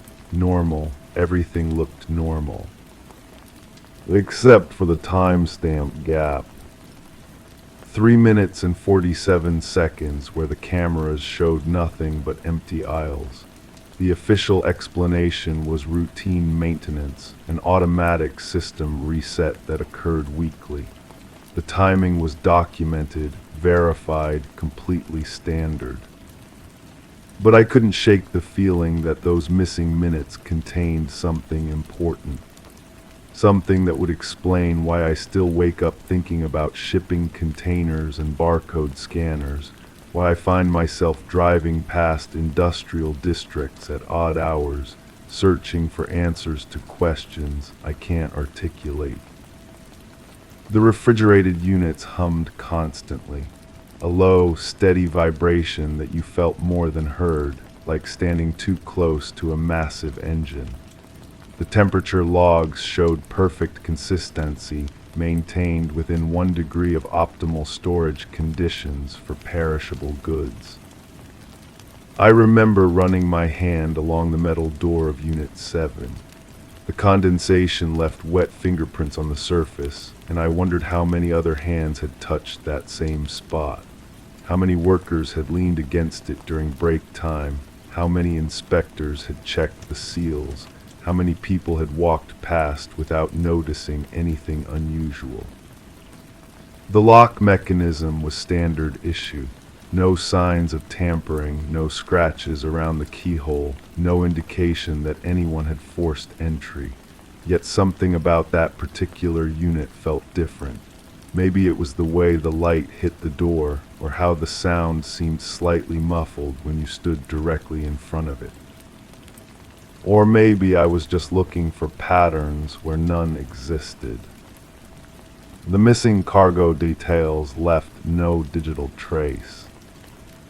I've written this sentence in my notebook dozens of times, as if repetition might reveal some hidden meaning. Each time the words look stranger, more abstract. What does it mean for something to leave no trace? How can an item exist in one system but not another? The IT specialist they brought in spoke about data migration and server synchronization issues, technical problems that could create discrepancies between different databases. He showed me charts and flowcharts, explained how information moves through various systems before reaching the final inventory reports. It all made perfect sense. And yet, the emergency exits remained unlocked. This detail bothered me more than it should have. Safety regulations required those doors to be secured during non-business hours, but they could be opened from the inside without triggering an alarm. Standard practice for fire safety, the facility manager explained, nothing unusual about it. But I kept imagining someone standing in front of those doors in the middle of the night. Someone who knew about the unlocked exits, who understood the timing of the surveillance system, who could move through the warehouse without leaving footprints on the polished concrete floors. The facility manager was a thin man with nervous habits. He clicked his pen constantly during our conversation, a steady rhythm that matched the hum of the refrigeration units. When I asked about security protocols, his answers came too quickly, as if rehearsed. "We follow all industry standards," he said. "Random inspections, background checks for all employees, restricted access to sensitive areas." But his eyes kept drifting to the empty foreman's desk. I found myself researching cargo theft statistics. The numbers were staggering: billions in losses annually, sophisticated networks of thieves who understood shipping systems better than most legitimate employees. They knew which items were worth stealing, how to manipulate paperwork, where to find buyers for stolen goods. The articles described elaborate schemes involving insider knowledge, corrupted databases, and carefully orchestrated timing. Professional operations that could make items disappear without leaving obvious evidence. Reading these reports should have provided clarity. Instead, they made everything more confusing. If this was organized crime, why target a single box? Why leave everything else untouched? Why risk exposure for what appeared to be minimal gain? Unless the box contained something more valuable than the manifest indicated. The shipping manifest lay exactly where I remembered it. Same position on the desk, same coffee stain near the bottom right corner, same neat handwriting documenting the day's scheduled deliveries. I photographed it from multiple angles, looking for details I might have missed during the initial investigation.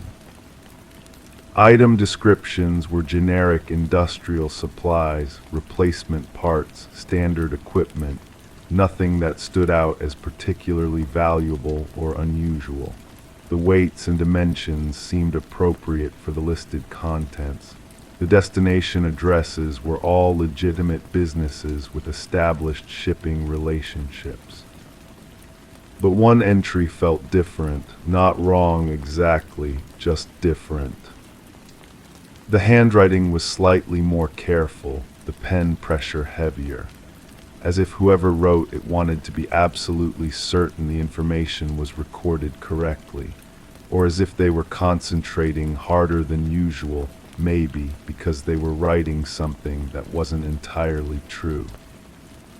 The temperature inside the facility was perfectly controlled.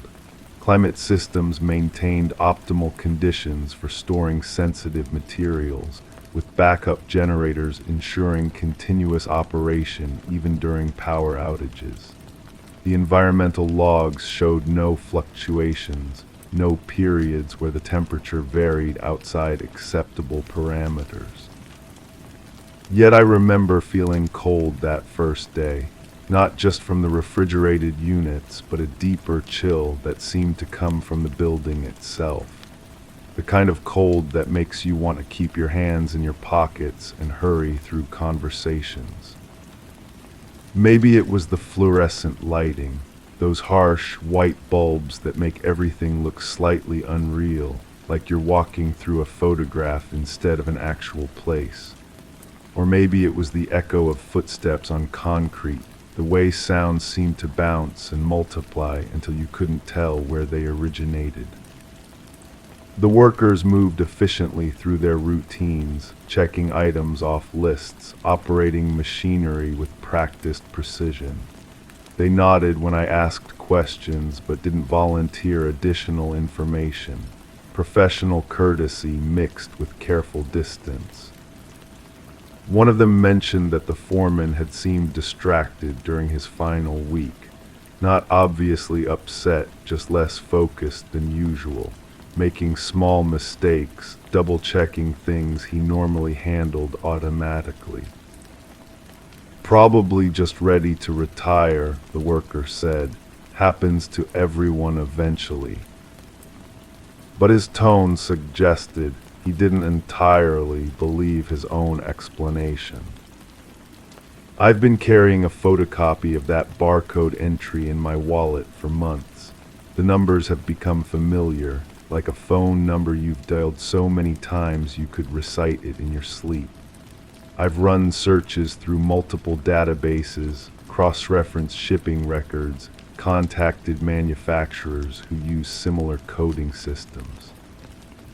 Nothing matches.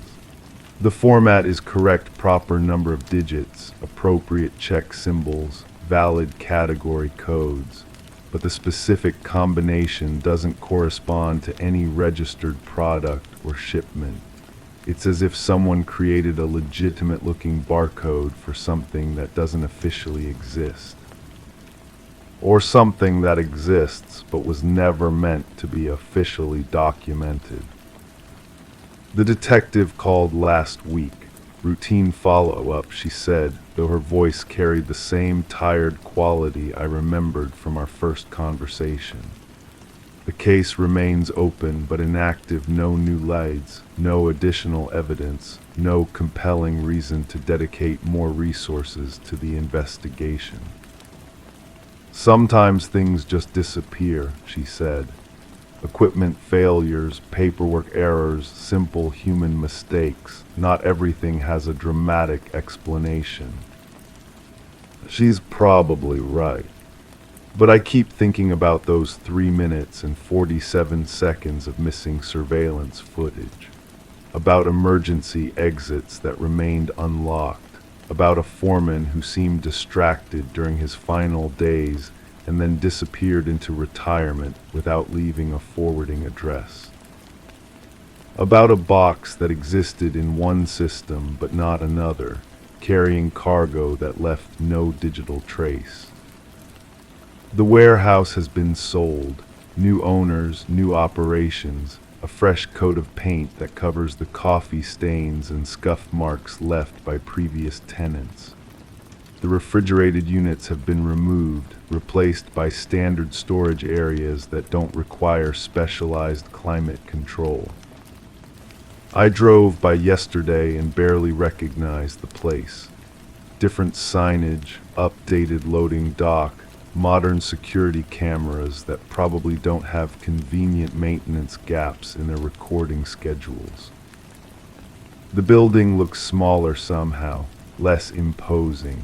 Just another industrial facility in a district full of similar structures, unremarkable except for the memories I've attached to it. But I still feel that chill when I think about the interior spaces. The echo of footsteps, the hum of machinery, the careful way people spoke when discussing routine operations that somehow felt anything but routine. I've started noticing shipping containers everywhere, trucks on highways, cargo ships in distant harbors, rail yards full of standardized metal boxes that could contain literally anything.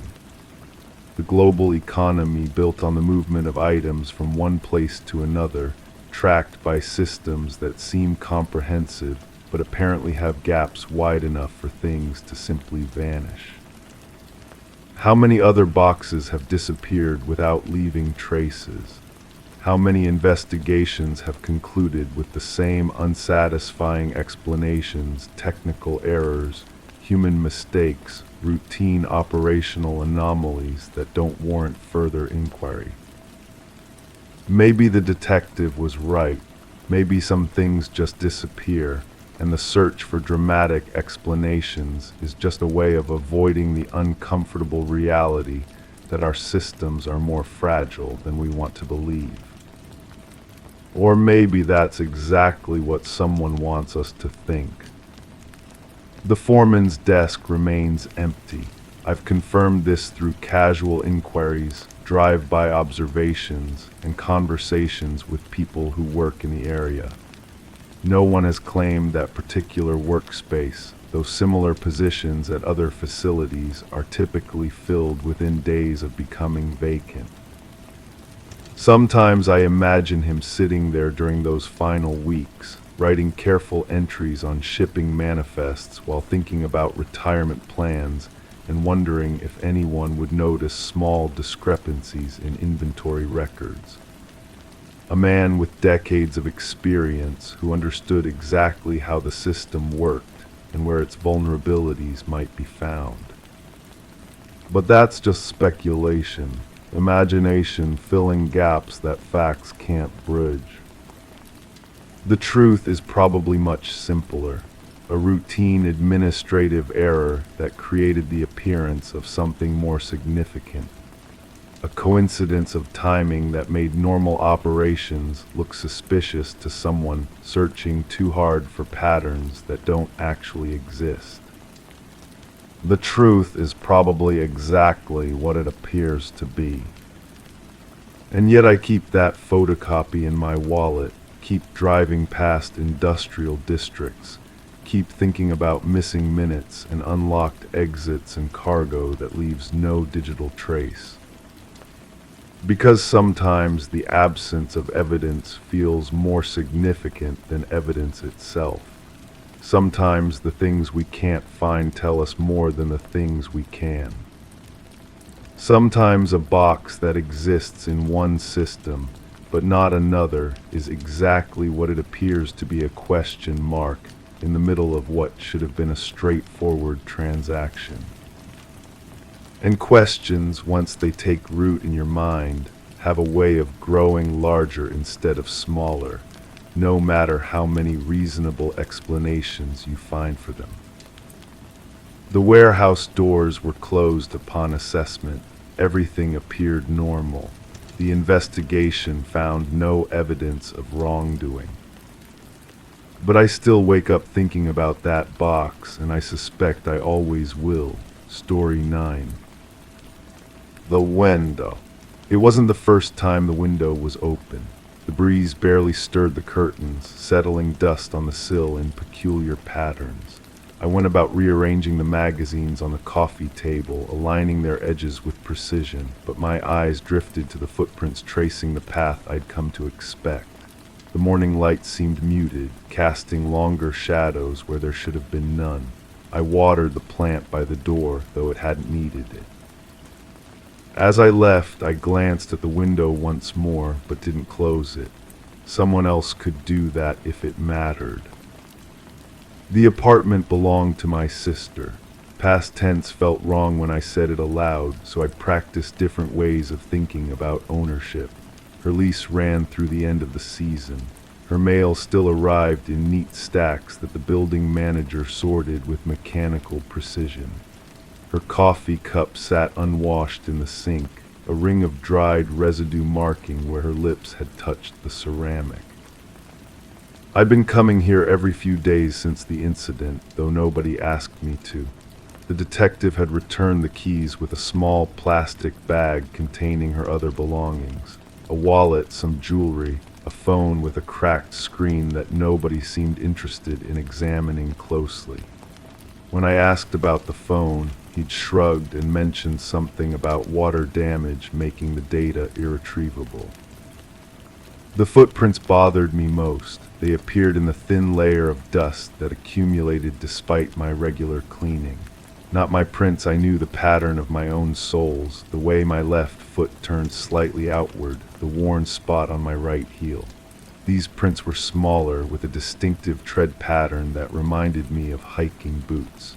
They led from the window to the kitchen, then stopped abruptly near the refrigerator. I mentioned the prints to the detective during our second conversation. He nodded and made a note, but his pen barely moved across the paper. When I asked if they'd found similar prints at the scene where she'd been discovered, he looked at me with the expression people reserve for those who ask uncomfortable questions. The scene was outdoors, he explained. Rain had washed away any useful evidence. But the rain hadn't reached her apartment. The building superintendent was a nervous man with yellowed fingers who smoked in the basement and pretended he didn't. When I asked about building security, he'd laughed not with humor, but with the sound people make when they're asked to explain something they'd rather ignore. The locks were standard, he said. The windows faced the fire escape. Anyone could climb up if they really wanted to. I asked if anyone had wanted to. He'd stopped laughing then. My sister had been careful about locks. I remembered her checking the door 3 times whenever I visited, turning each deadbolt with deliberate precision. She'd installed a chain lock herself, drilling holes in the doorframe with a borrowed power drill that she'd returned to me still warm from use. The chain hung loose now, unfastened, though I couldn't recall finding it that way when I'd first entered with the detective. The coffee cup in the sink held more than dried residue. When I finally worked up the nerve to examine it closely, I found lipstick traces in a shade she'd never worn. My sister preferred neutral colors, earth tones that complemented her complexion. This was bright red, almost orange in certain light, the color of warning signs. I took photos of the cup, though I wasn't sure why. The detective had already processed the scene. But as I scrolled through the images on my phone, I noticed something else. In the reflection on the cup's surface, barely visible in the curved ceramic, was the shadow of someone standing behind me. I'd been alone when I took the photo. The building had 12 units spread across 4 floors. My sister lived on the 3rd floor in the unit facing the courtyard. The apartment directly above hers had been vacant since the previous summer, according to the superintendent. When I asked to see it, he'd hesitated, then led me up the narrow staircase with keys that jangled like wind chimes in his shaking hands. The vacant apartment smelled of old paint and something organic that reminded me of wet leaves. The floorboards creaked under our weight, and in the bedroom directly above my sister's, I found scratches in the wood near the window. Fresh scratches, as if someone had dragged something heavy across the floor. The superintendent noticed me examining the marks. He mentioned that the previous tenant had moved out suddenly, leaving behind most of their furniture. The building owner had hired a crew to remove everything, but they'd been careless with the floors. Damaged deposits rarely covered the real cost of repairs. I asked what kind of furniture had been left behind. Heavy pieces, he'd said.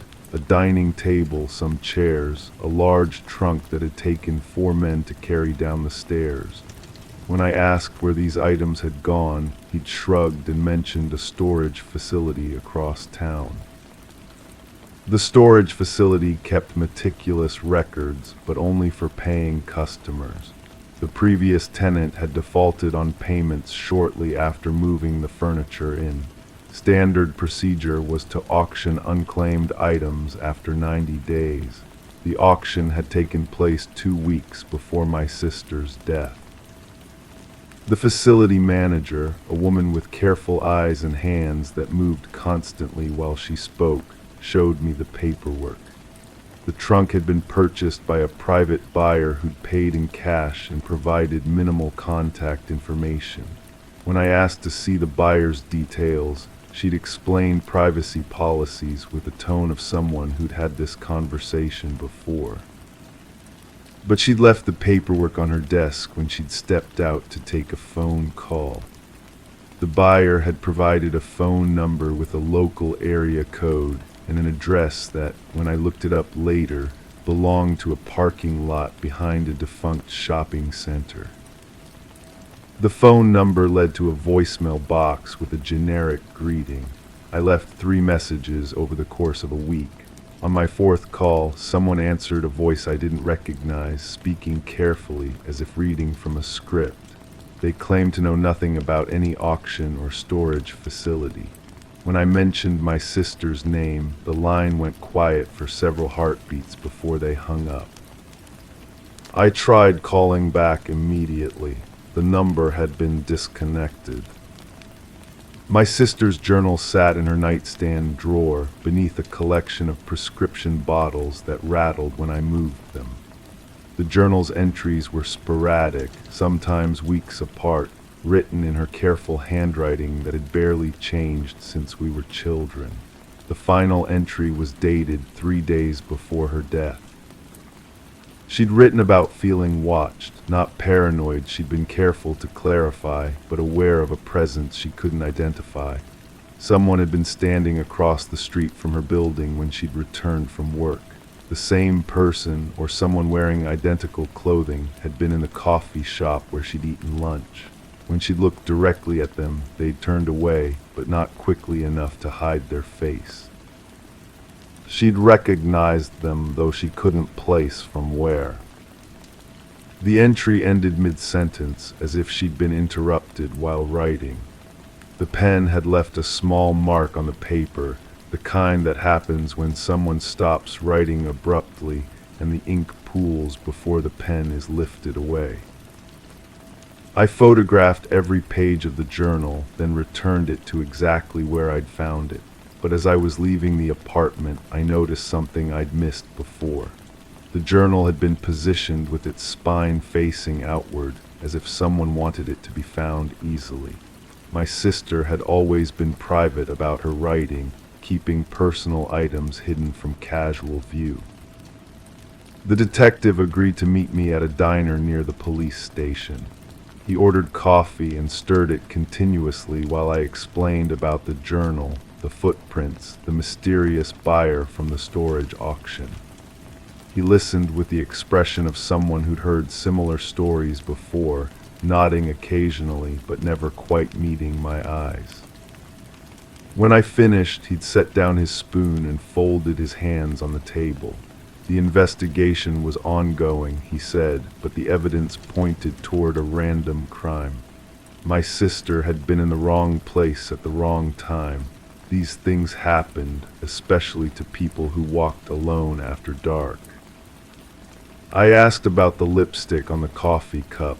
He'd paused, then mentioned that the crime scene team had been thorough. If they'd found anything significant, it would be in the report. I asked to see the report. He'd explained procedures and privacy laws with the patience of someone who'd had this conversation many times. Family members could request certain information through proper channels, but the process took time. I asked how much time. He looked at his watch and said it was hard to predict. The coffee shop my sister had mentioned in her journal was 6 blocks from her apartment. I'd been there before, accompanying her on weekend mornings when she'd needed company but not conversation. The staff knew her by sight, though not by name. She'd always ordered the same drink, a medium coffee with cream, no sugar, and sat at the same table near the window where she could watch people passing on the sidewalk. The barista who'd worked the morning shift during my sister's final week was a young man with nervous energy and hands that moved constantly while he spoke. He remembered her, and he remembered the person who'd been watching her. An older individual, well-dressed, who'd ordered tea but never drank it.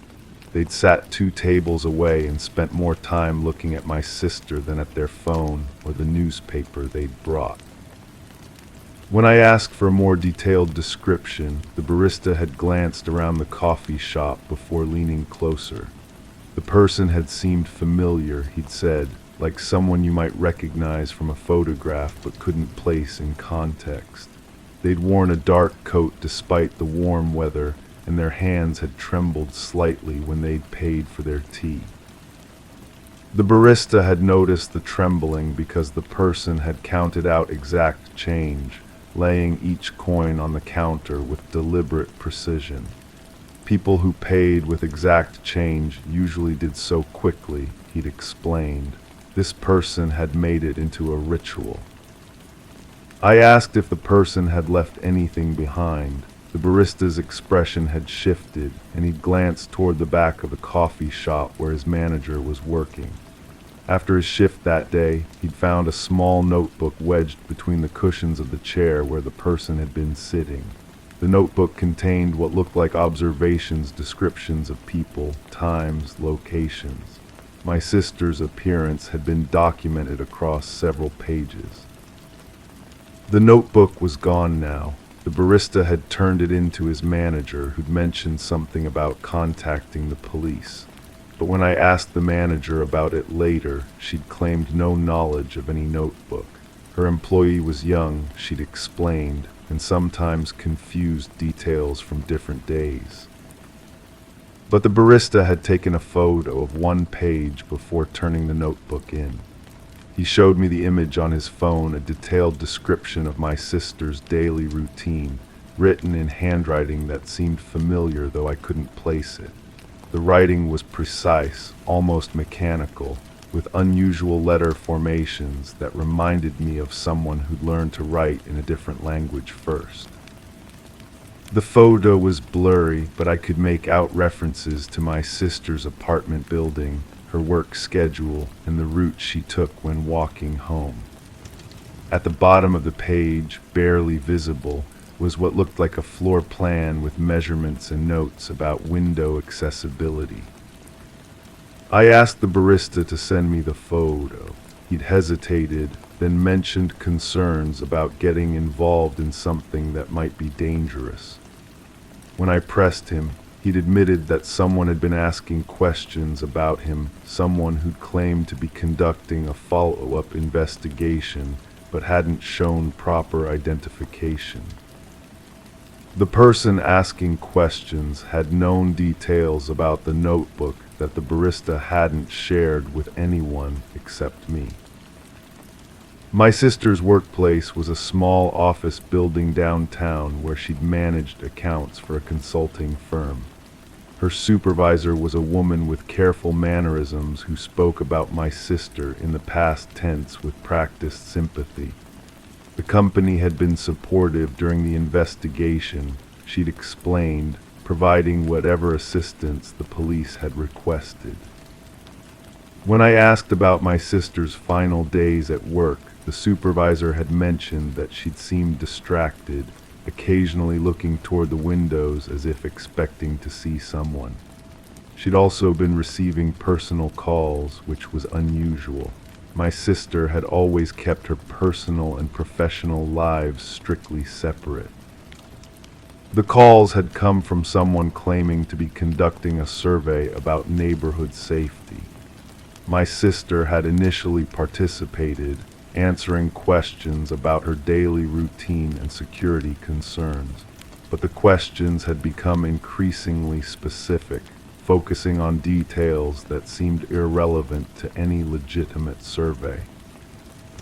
During her final week, my sister had asked to be transferred to a different department, one located on a higher floor with fewer windows facing the street. The request had been unusual enough that the supervisor had asked for an explanation. My sister had mentioned feeling uncomfortable, as if someone was monitoring her activities. The transfer had been approved, but never implemented. My sister had died before her first day in the new position. I asked to see my sister's desk. The supervisor had led me through a maze of cubicles to a workspace that had been cleared of personal items but still retained traces of occupancy. A coffee ring on the desk's surface, barely visible. A small indent in the carpet where her chair had been positioned.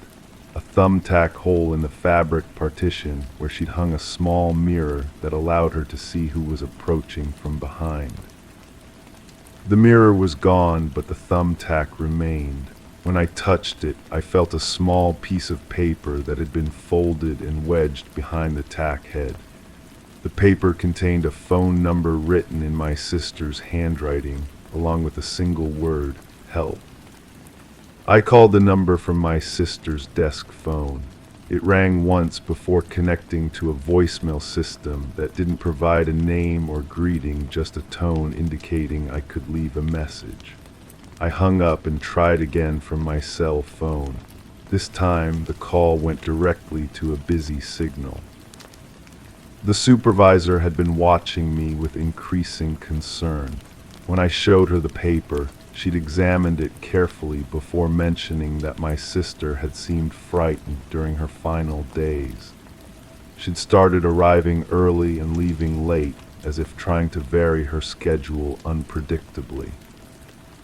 On her last day, my sister had asked the security guard to escort her to her car. She'd mentioned receiving unwanted attention from someone who knew too much about her personal life. The security guard had offered to file a report, but my sister had declined, saying she didn't want to cause trouble over what might be a misunderstanding. The security guard was an older man with observant eyes who'd worked at the building for over a decade. He remembered my sister's request clearly because it had been so unusual. She'd been genuinely frightened, he'd said, glancing over her shoulder repeatedly as they'd walked through the parking garage. When they'd reached her car, she'd asked him to wait while she checked the interior and trunk. She'd also examined the tires, running her hands along the sidewalls as if looking for something specific. Before driving away, she'd asked him to write down her license plate number and the time of her departure. The security guard had kept the note. When I asked to see it, he'd retrieved a small piece of paper from his wallet. My sister's license plate number was written in his careful handwriting, along with a timestamp showing she'd left work at her usual time. But beneath that information, she'd added something in her own writing: if anything happens, check the apartment upstairs. I stared at the note until the words seemed to shift on the paper. The apartment upstairs, the vacant unit above my sister's, where I'd found the scratches in the floor and the smell of wet leaves. The unit that had been occupied by someone who'd left suddenly, abandoning furniture that had later been sold at auction to a buyer who'd provided false contact information. The security guard had kept the note because my sister had seemed so serious about it. He'd considered calling the police after hearing about her death, but hadn't known what to report. The note seemed too vague to be useful, and he hadn't wanted to complicate an ongoing investigation with speculation. But now, looking at my sister's handwriting, I realized she'd been trying to leave a message for someone who would know how to interpret it. Someone who would understand the significance of the apartment upstairs and the connection between her fear and the mysterious former tenant. I asked the security guard if he'd ever seen anyone unusual in the building's parking garage. He'd nodded immediately, describing a person who'd been observed on multiple occasions, always during the early evening when employees were leaving for the day. The person had never approached anyone directly, but had seemed to be studying the patterns of people's departures.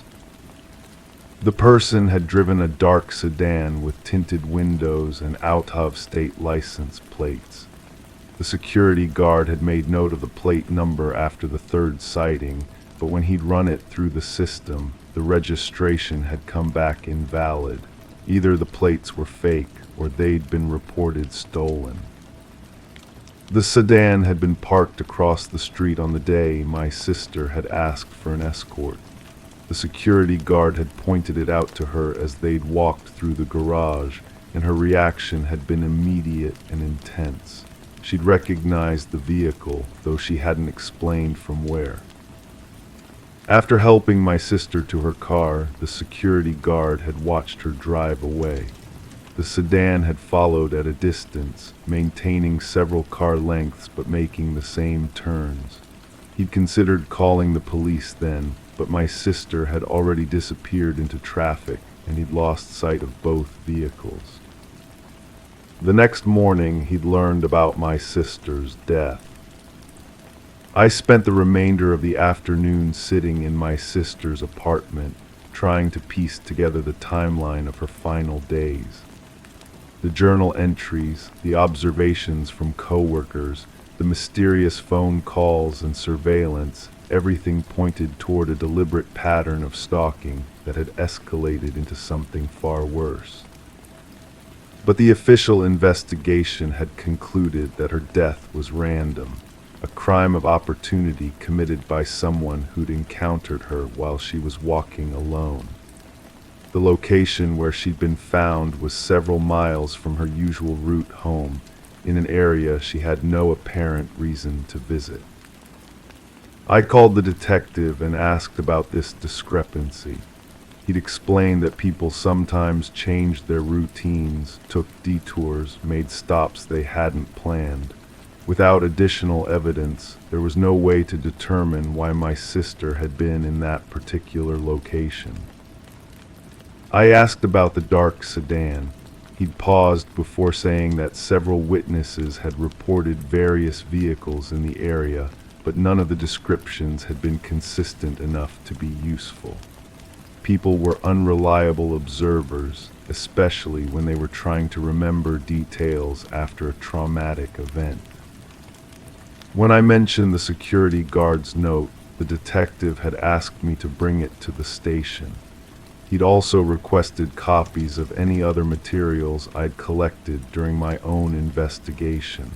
Everything would be reviewed and added to the case file if relevant. I agreed to bring the materials, but as I was preparing to leave my sister's apartment, I noticed something that made me reconsider. The footprints by the window had changed. Instead of the hiking boot pattern I'd been documenting, these prints were different, larger, with a smooth sole that left barely any tread marks. Someone had been in the apartment recently, someone with access to keys who'd known I wouldn't be there.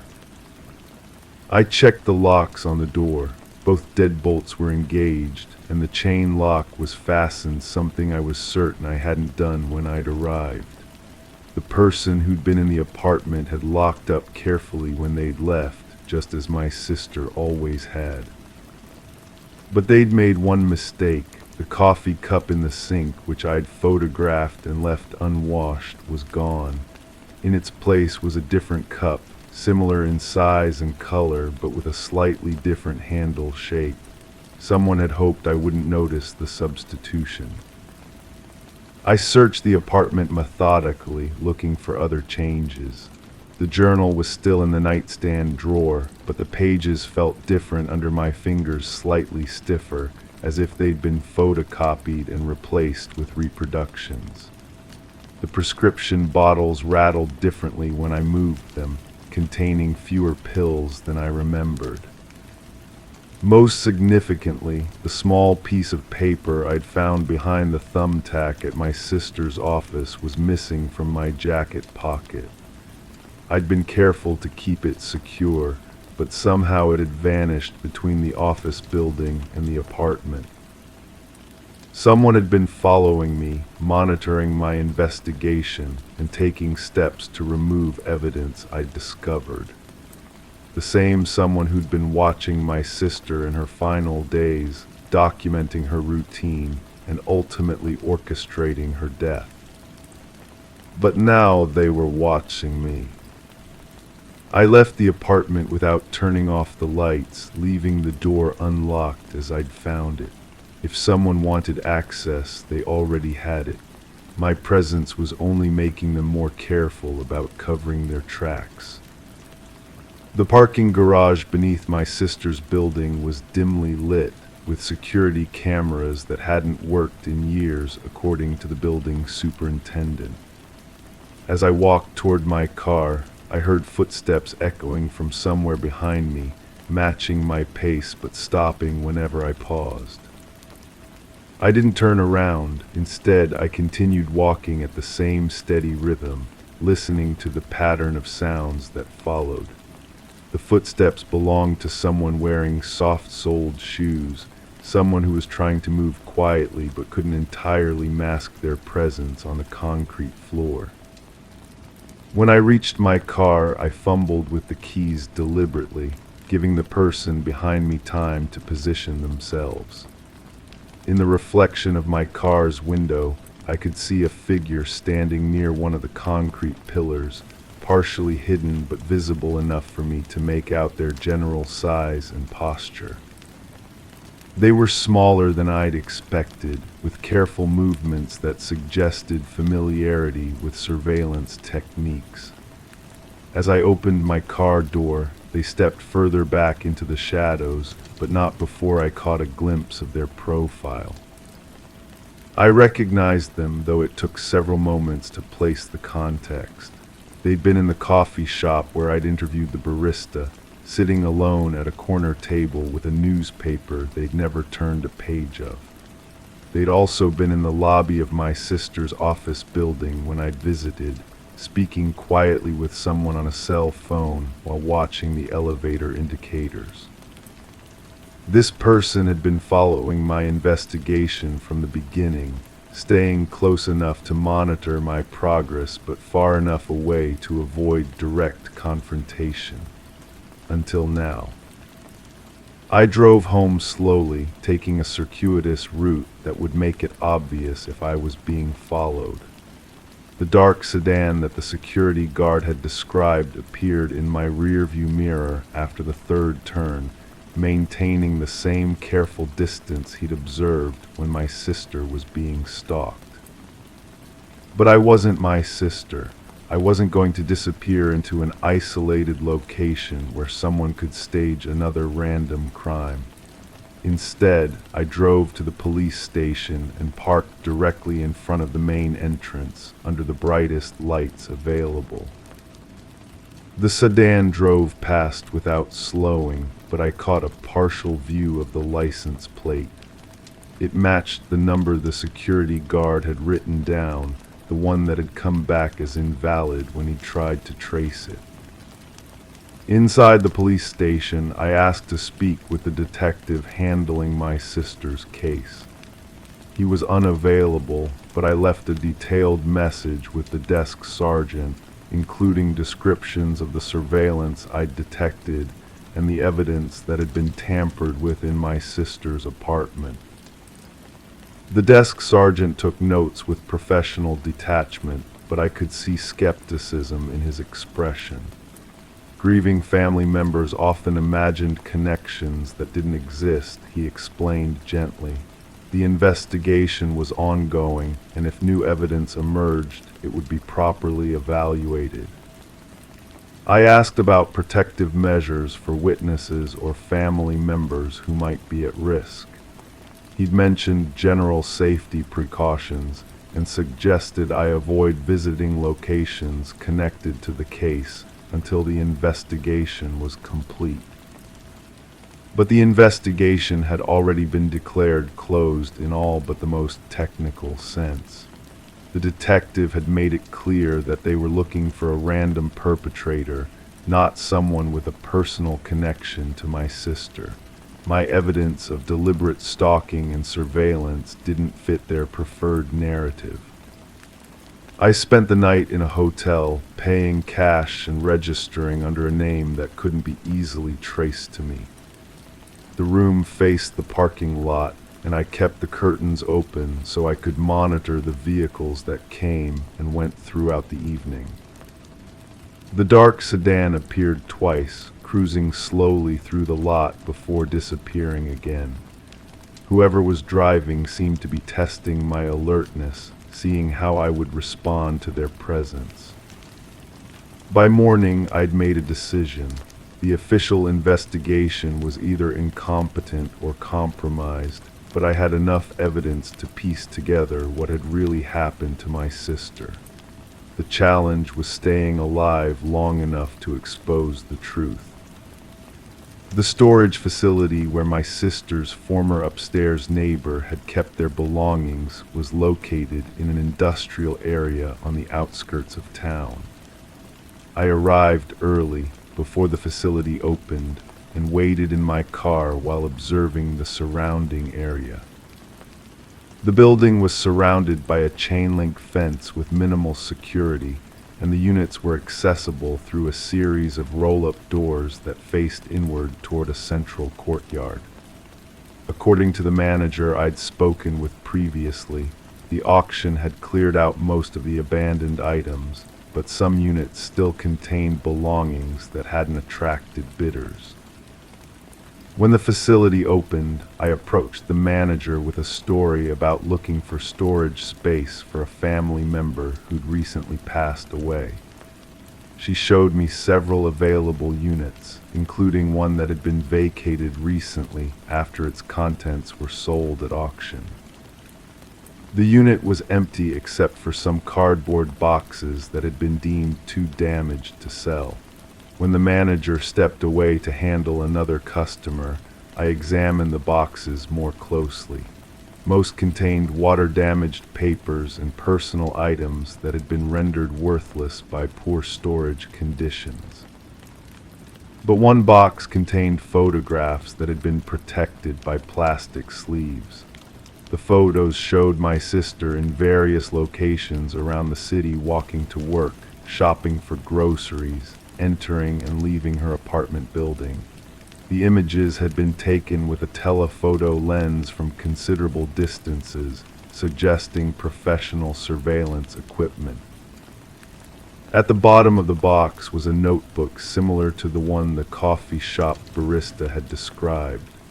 This one contained detailed observations about my sister's routine, including information that could only have been obtained through close monitoring of her activities.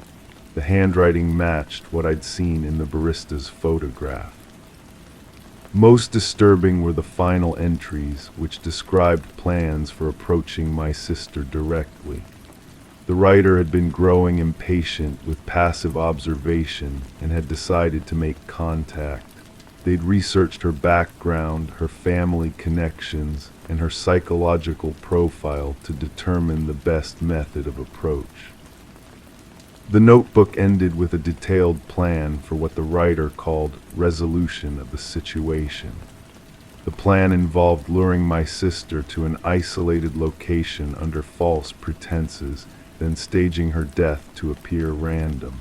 The location described in the plan matched exactly where her body had been discovered. I photographed every page of the notebook, then returned it to the box exactly as I'd found it. But story 10. I said the windows were shut all night. They seemed satisfied, marking it down with a quick nod, but the room felt different, as if the air carried a secret too heavy to lift. The curtains swayed with a rhythm that didn't belong to an empty house. The air was thick with the scent of crushed lavender and burnt oil, lingering like a forgotten memory. Shadows clung to corners, stretching into shapes that weren't there before. A faint hum vibrated against the walls, pulsing in time with my unease. I didn't mention the hairline crack in the glass or the chill that traced my spine. Yet the tepid draft persisted. The investigators left their cards on the kitchen counter, white rectangles that seemed to mock the careful order I maintained. Their footsteps echoed down the hallway long after they'd gone, mixing with the sound of my own breathing. I stood there, listening to the house settle around me, wondering when I'd started noticing every creak, every whisper of movement that shouldn't exist. It wasn't always like this. There was a time when silence felt comfortable, when the familiar weight of solitude wrapped around me like an old sweater. But that was before I started paying attention to the small things, before I began cataloging the shifts in temperature, the way dust motes danced differently in certain corners, the peculiar heaviness that settled over the house just after dusk. The lavender scent troubled me most. I'd never grown lavender, never used lavender soap or sachets. Yet it appeared in waves, strongest near the bedroom window, mixing with something else, something acrid and industrial that made my throat tighten. I mentioned this to my neighbor once, casually, while we sorted through mail that had been misdelivered. She looked at me with that particular expression people reserve for comments that don't quite make sense. Perhaps I should explain about the room. It faces east, catching the first light of dawn through glass that I clean religiously. The window frame is original to the house, painted white so many times that the layers have created their own topography of ridges and valleys. I know every inch of that frame, every imperfection in the wood beneath the paint, which is why the crack disturbed me so deeply. It appeared gradually, or perhaps it had always been there and I simply hadn't noticed. A hairline fracture that started at the bottom corner and worked its way up, following a path that seemed almost deliberate. Some mornings I would run my finger along its length, feeling the slight depression where the glass had begun to separate from itself. The crack never seemed to grow, but it never disappeared either, existing in that liminal space between wholeness and breaking. The burnt oil smell was harder to place. It reminded me of machinery, of engines left running too long in enclosed spaces. Sometimes I would wake in the middle of the night, that scent filling my nostrils, making me think of garages and basements and places where people worked with their hands on things that mattered. But there was no garage here, no basement workshop, nothing that could account for the persistent odor that seemed to seep through the walls themselves. I began keeping a journal of these observations, though I'm not sure why. The entries started simple enough, noting temperatures, recording unusual sounds, marking the intensity of various smells on a scale I invented for my own reference. But gradually the entries became longer, more detailed, filled with speculation and half-formed theories that seemed reasonable in the dark hours before dawn, but appeared increasingly frantic in daylight. The investigators asked about visitors, about anyone who might have access to the house. I told them about the repair technician who came to fix the heating system, about the postal worker who sometimes needed signatures for packages, about the neighbor who had a spare key for emergencies. All perfectly normal interactions, the kind that happen in any household. But I didn't mention how I'd started watching from the window, noting arrival and departure times, studying the way people moved through the space that had become my obsession. The heating repair troubled me particularly. The technician was professional, efficient, completing the work in less than an hour. But afterward the house felt different, not warmer or cooler, but somehow altered in ways I couldn't articulate. The air moved differently, carrying scents and sounds that hadn't been there before. I found myself checking and rechecking the thermostat, adjusting settings that had worked perfectly for years, trying to restore something that I couldn't name but knew had been lost. In my journal I wrote about patterns, the way the curtains moved even when the windows were closed and locked. The rhythm was subtle but consistent, a gentle swaying that seemed to follow its own internal logic. I timed it once, sitting in the chair by the window with my eyes fixed on the fabric, counting the seconds between movements. The pattern was irregular enough to seem random, but regular enough to suggest intention. The investigators seemed most interested in the timeline, in establishing a sequence of events that would make sense in their reports. But time had become fluid for me, measured not in hours or days, but in the accumulation of small wrongnesses that built upon each other like sediment. The crack in the window might have appeared overnight, or it might have been growing for months. The lavender scent could have started with the changing seasons, or it could have been there all along, waiting for me to notice. I told them about the sounds, though I was careful to describe them in ways that wouldn't raise additional questions. The hum that seemed to come from within the walls themselves, vibrating at a frequency just below conscious awareness. Sometimes I would press my ear against the plaster, trying to locate the source, but it seemed to emanate from everywhere and nowhere, a constant presence that I felt more than heard. The burnt oil smell was strongest in the bedroom, particularly near the window where the crack had appeared. I wondered if there was a connection, if the fracture in the glass had somehow allowed foreign odors to infiltrate the space. but when I examined the window more closely, I found that the crack didn't go all the way through. It existed only on the inner surface, a flaw in the glass itself rather than a breach in the barrier between inside and outside. My neighbor mentioned seeing lights in the house at unusual hours, though she was vague about what constituted unusual. I tried to explain my sleep patterns, how I'd begun waking frequently during the night, drawn to the window by sensations I couldn't quite identify. Standing there in the darkness, looking out at the empty street, feeling the tepid draft that shouldn't exist but persisted nonetheless. The investigators made notes about security, about locks and alarm systems and the various ways someone might gain unauthorized access. But they couldn't catalog the feeling of being observed, the sense that the house itself had developed a consciousness that watched and waited and remembered.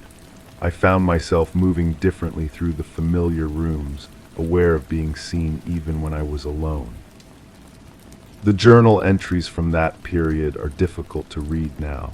My handwriting became increasingly erratic, filled with underlines and margin notes and symbols that made sense only to me.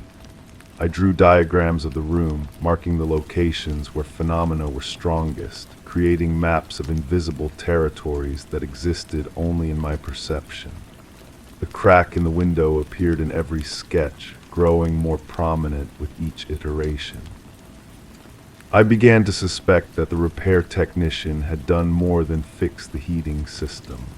Not anything malicious or deliberate, but perhaps his presence had disturbed some delicate equilibrium that I hadn't known existed. The house had settled into its own rhythms over the years, and any disruption, however minor, could have far-reaching consequences that wouldn't become apparent until much later. The lavender scent grew stronger as the investigation progressed, as if the attention itself was feeding whatever process had been set in motion. I found myself breathing shallowly, trying to avoid drawing too much of the cloying sweetness into my lungs, but it clung to everything: my clothes, my hair, the pages of my journal, creating an olfactory prison from which there was no escape. The investigators asked about my state of mind, about stress and sleep deprivation, and the various factors that might affect perception. I answered their questions truthfully, acknowledging the sleepless nights and the growing preoccupation with details that others might consider insignificant. But I couldn't convey the certainty I felt, the absolute knowledge that something fundamental had changed in the space I called home. The burnt oil smell began appearing in other rooms, carried on air currents that followed no logical pattern. I would catch traces of it in the kitchen while preparing meals, in the bathroom while brushing my teeth, in the hallway while moving from room to room. It seemed to follow me, or perhaps I was following it, drawn by an association I couldn't consciously identify but felt in my bones. The crack in the window became my focal point, the one constant in a sea of shifting perceptions. I photographed it from different angles, documenting its path through the glass, measuring its length with tools borrowed from a forgotten hobby. The images revealed details invisible to casual observation: tiny branches extending from the main fracture, creating a network of weakness that spread through the pane like frost. The curtains continued their gentle dance, moved by forces that existed beyond my understanding. I replaced them once, thinking that new fabric might behave differently, but the swaying persisted. The rhythm was hypnotic, drawing me into a state of observation that felt almost meditative. I could sit for hours, watching the subtle movements, letting my mind drift along pathways that led nowhere and everywhere. The investigators concluded their work with promises of follow-up calls that never came. Their cards remained on the kitchen counter, gathering dust, becoming part of the landscape of small mysteries that defined my daily existence. I understood that they had found nothing concrete, nothing that could be documented in their reports or used to build a case for whatever they thought might have happened. But I knew better. I knew that the truth existed in the accumulation of details too small for official notice, in the patient observation of phenomena that revealed themselves only to those willing to watch and wait and listen. The house had secrets, and I was learning its language, one whispered syllable at a time. The tepid draft that shouldn't exist became my constant companion, a reminder that the boundaries between inside and outside, between known and unknown, were more permeable than I had ever imagined. It carried scents and sounds from places I couldn't identify, bringing news of a world that existed just beyond the edge of perception. I still sit by the window, watching the curtains sway in their mysterious rhythm, breathing air thick with crushed lavender and burnt oil. The crack in the glass catches the light differently now, creating prismatic effects that shift throughout the day. The investigator's questions echo in my memory, mixing with the hum that vibrates through the walls, creating a symphony of uncertainty that has become the soundtrack to my existence. The room feels different, as if the air carries a secret too heavy to lift, and perhaps it does.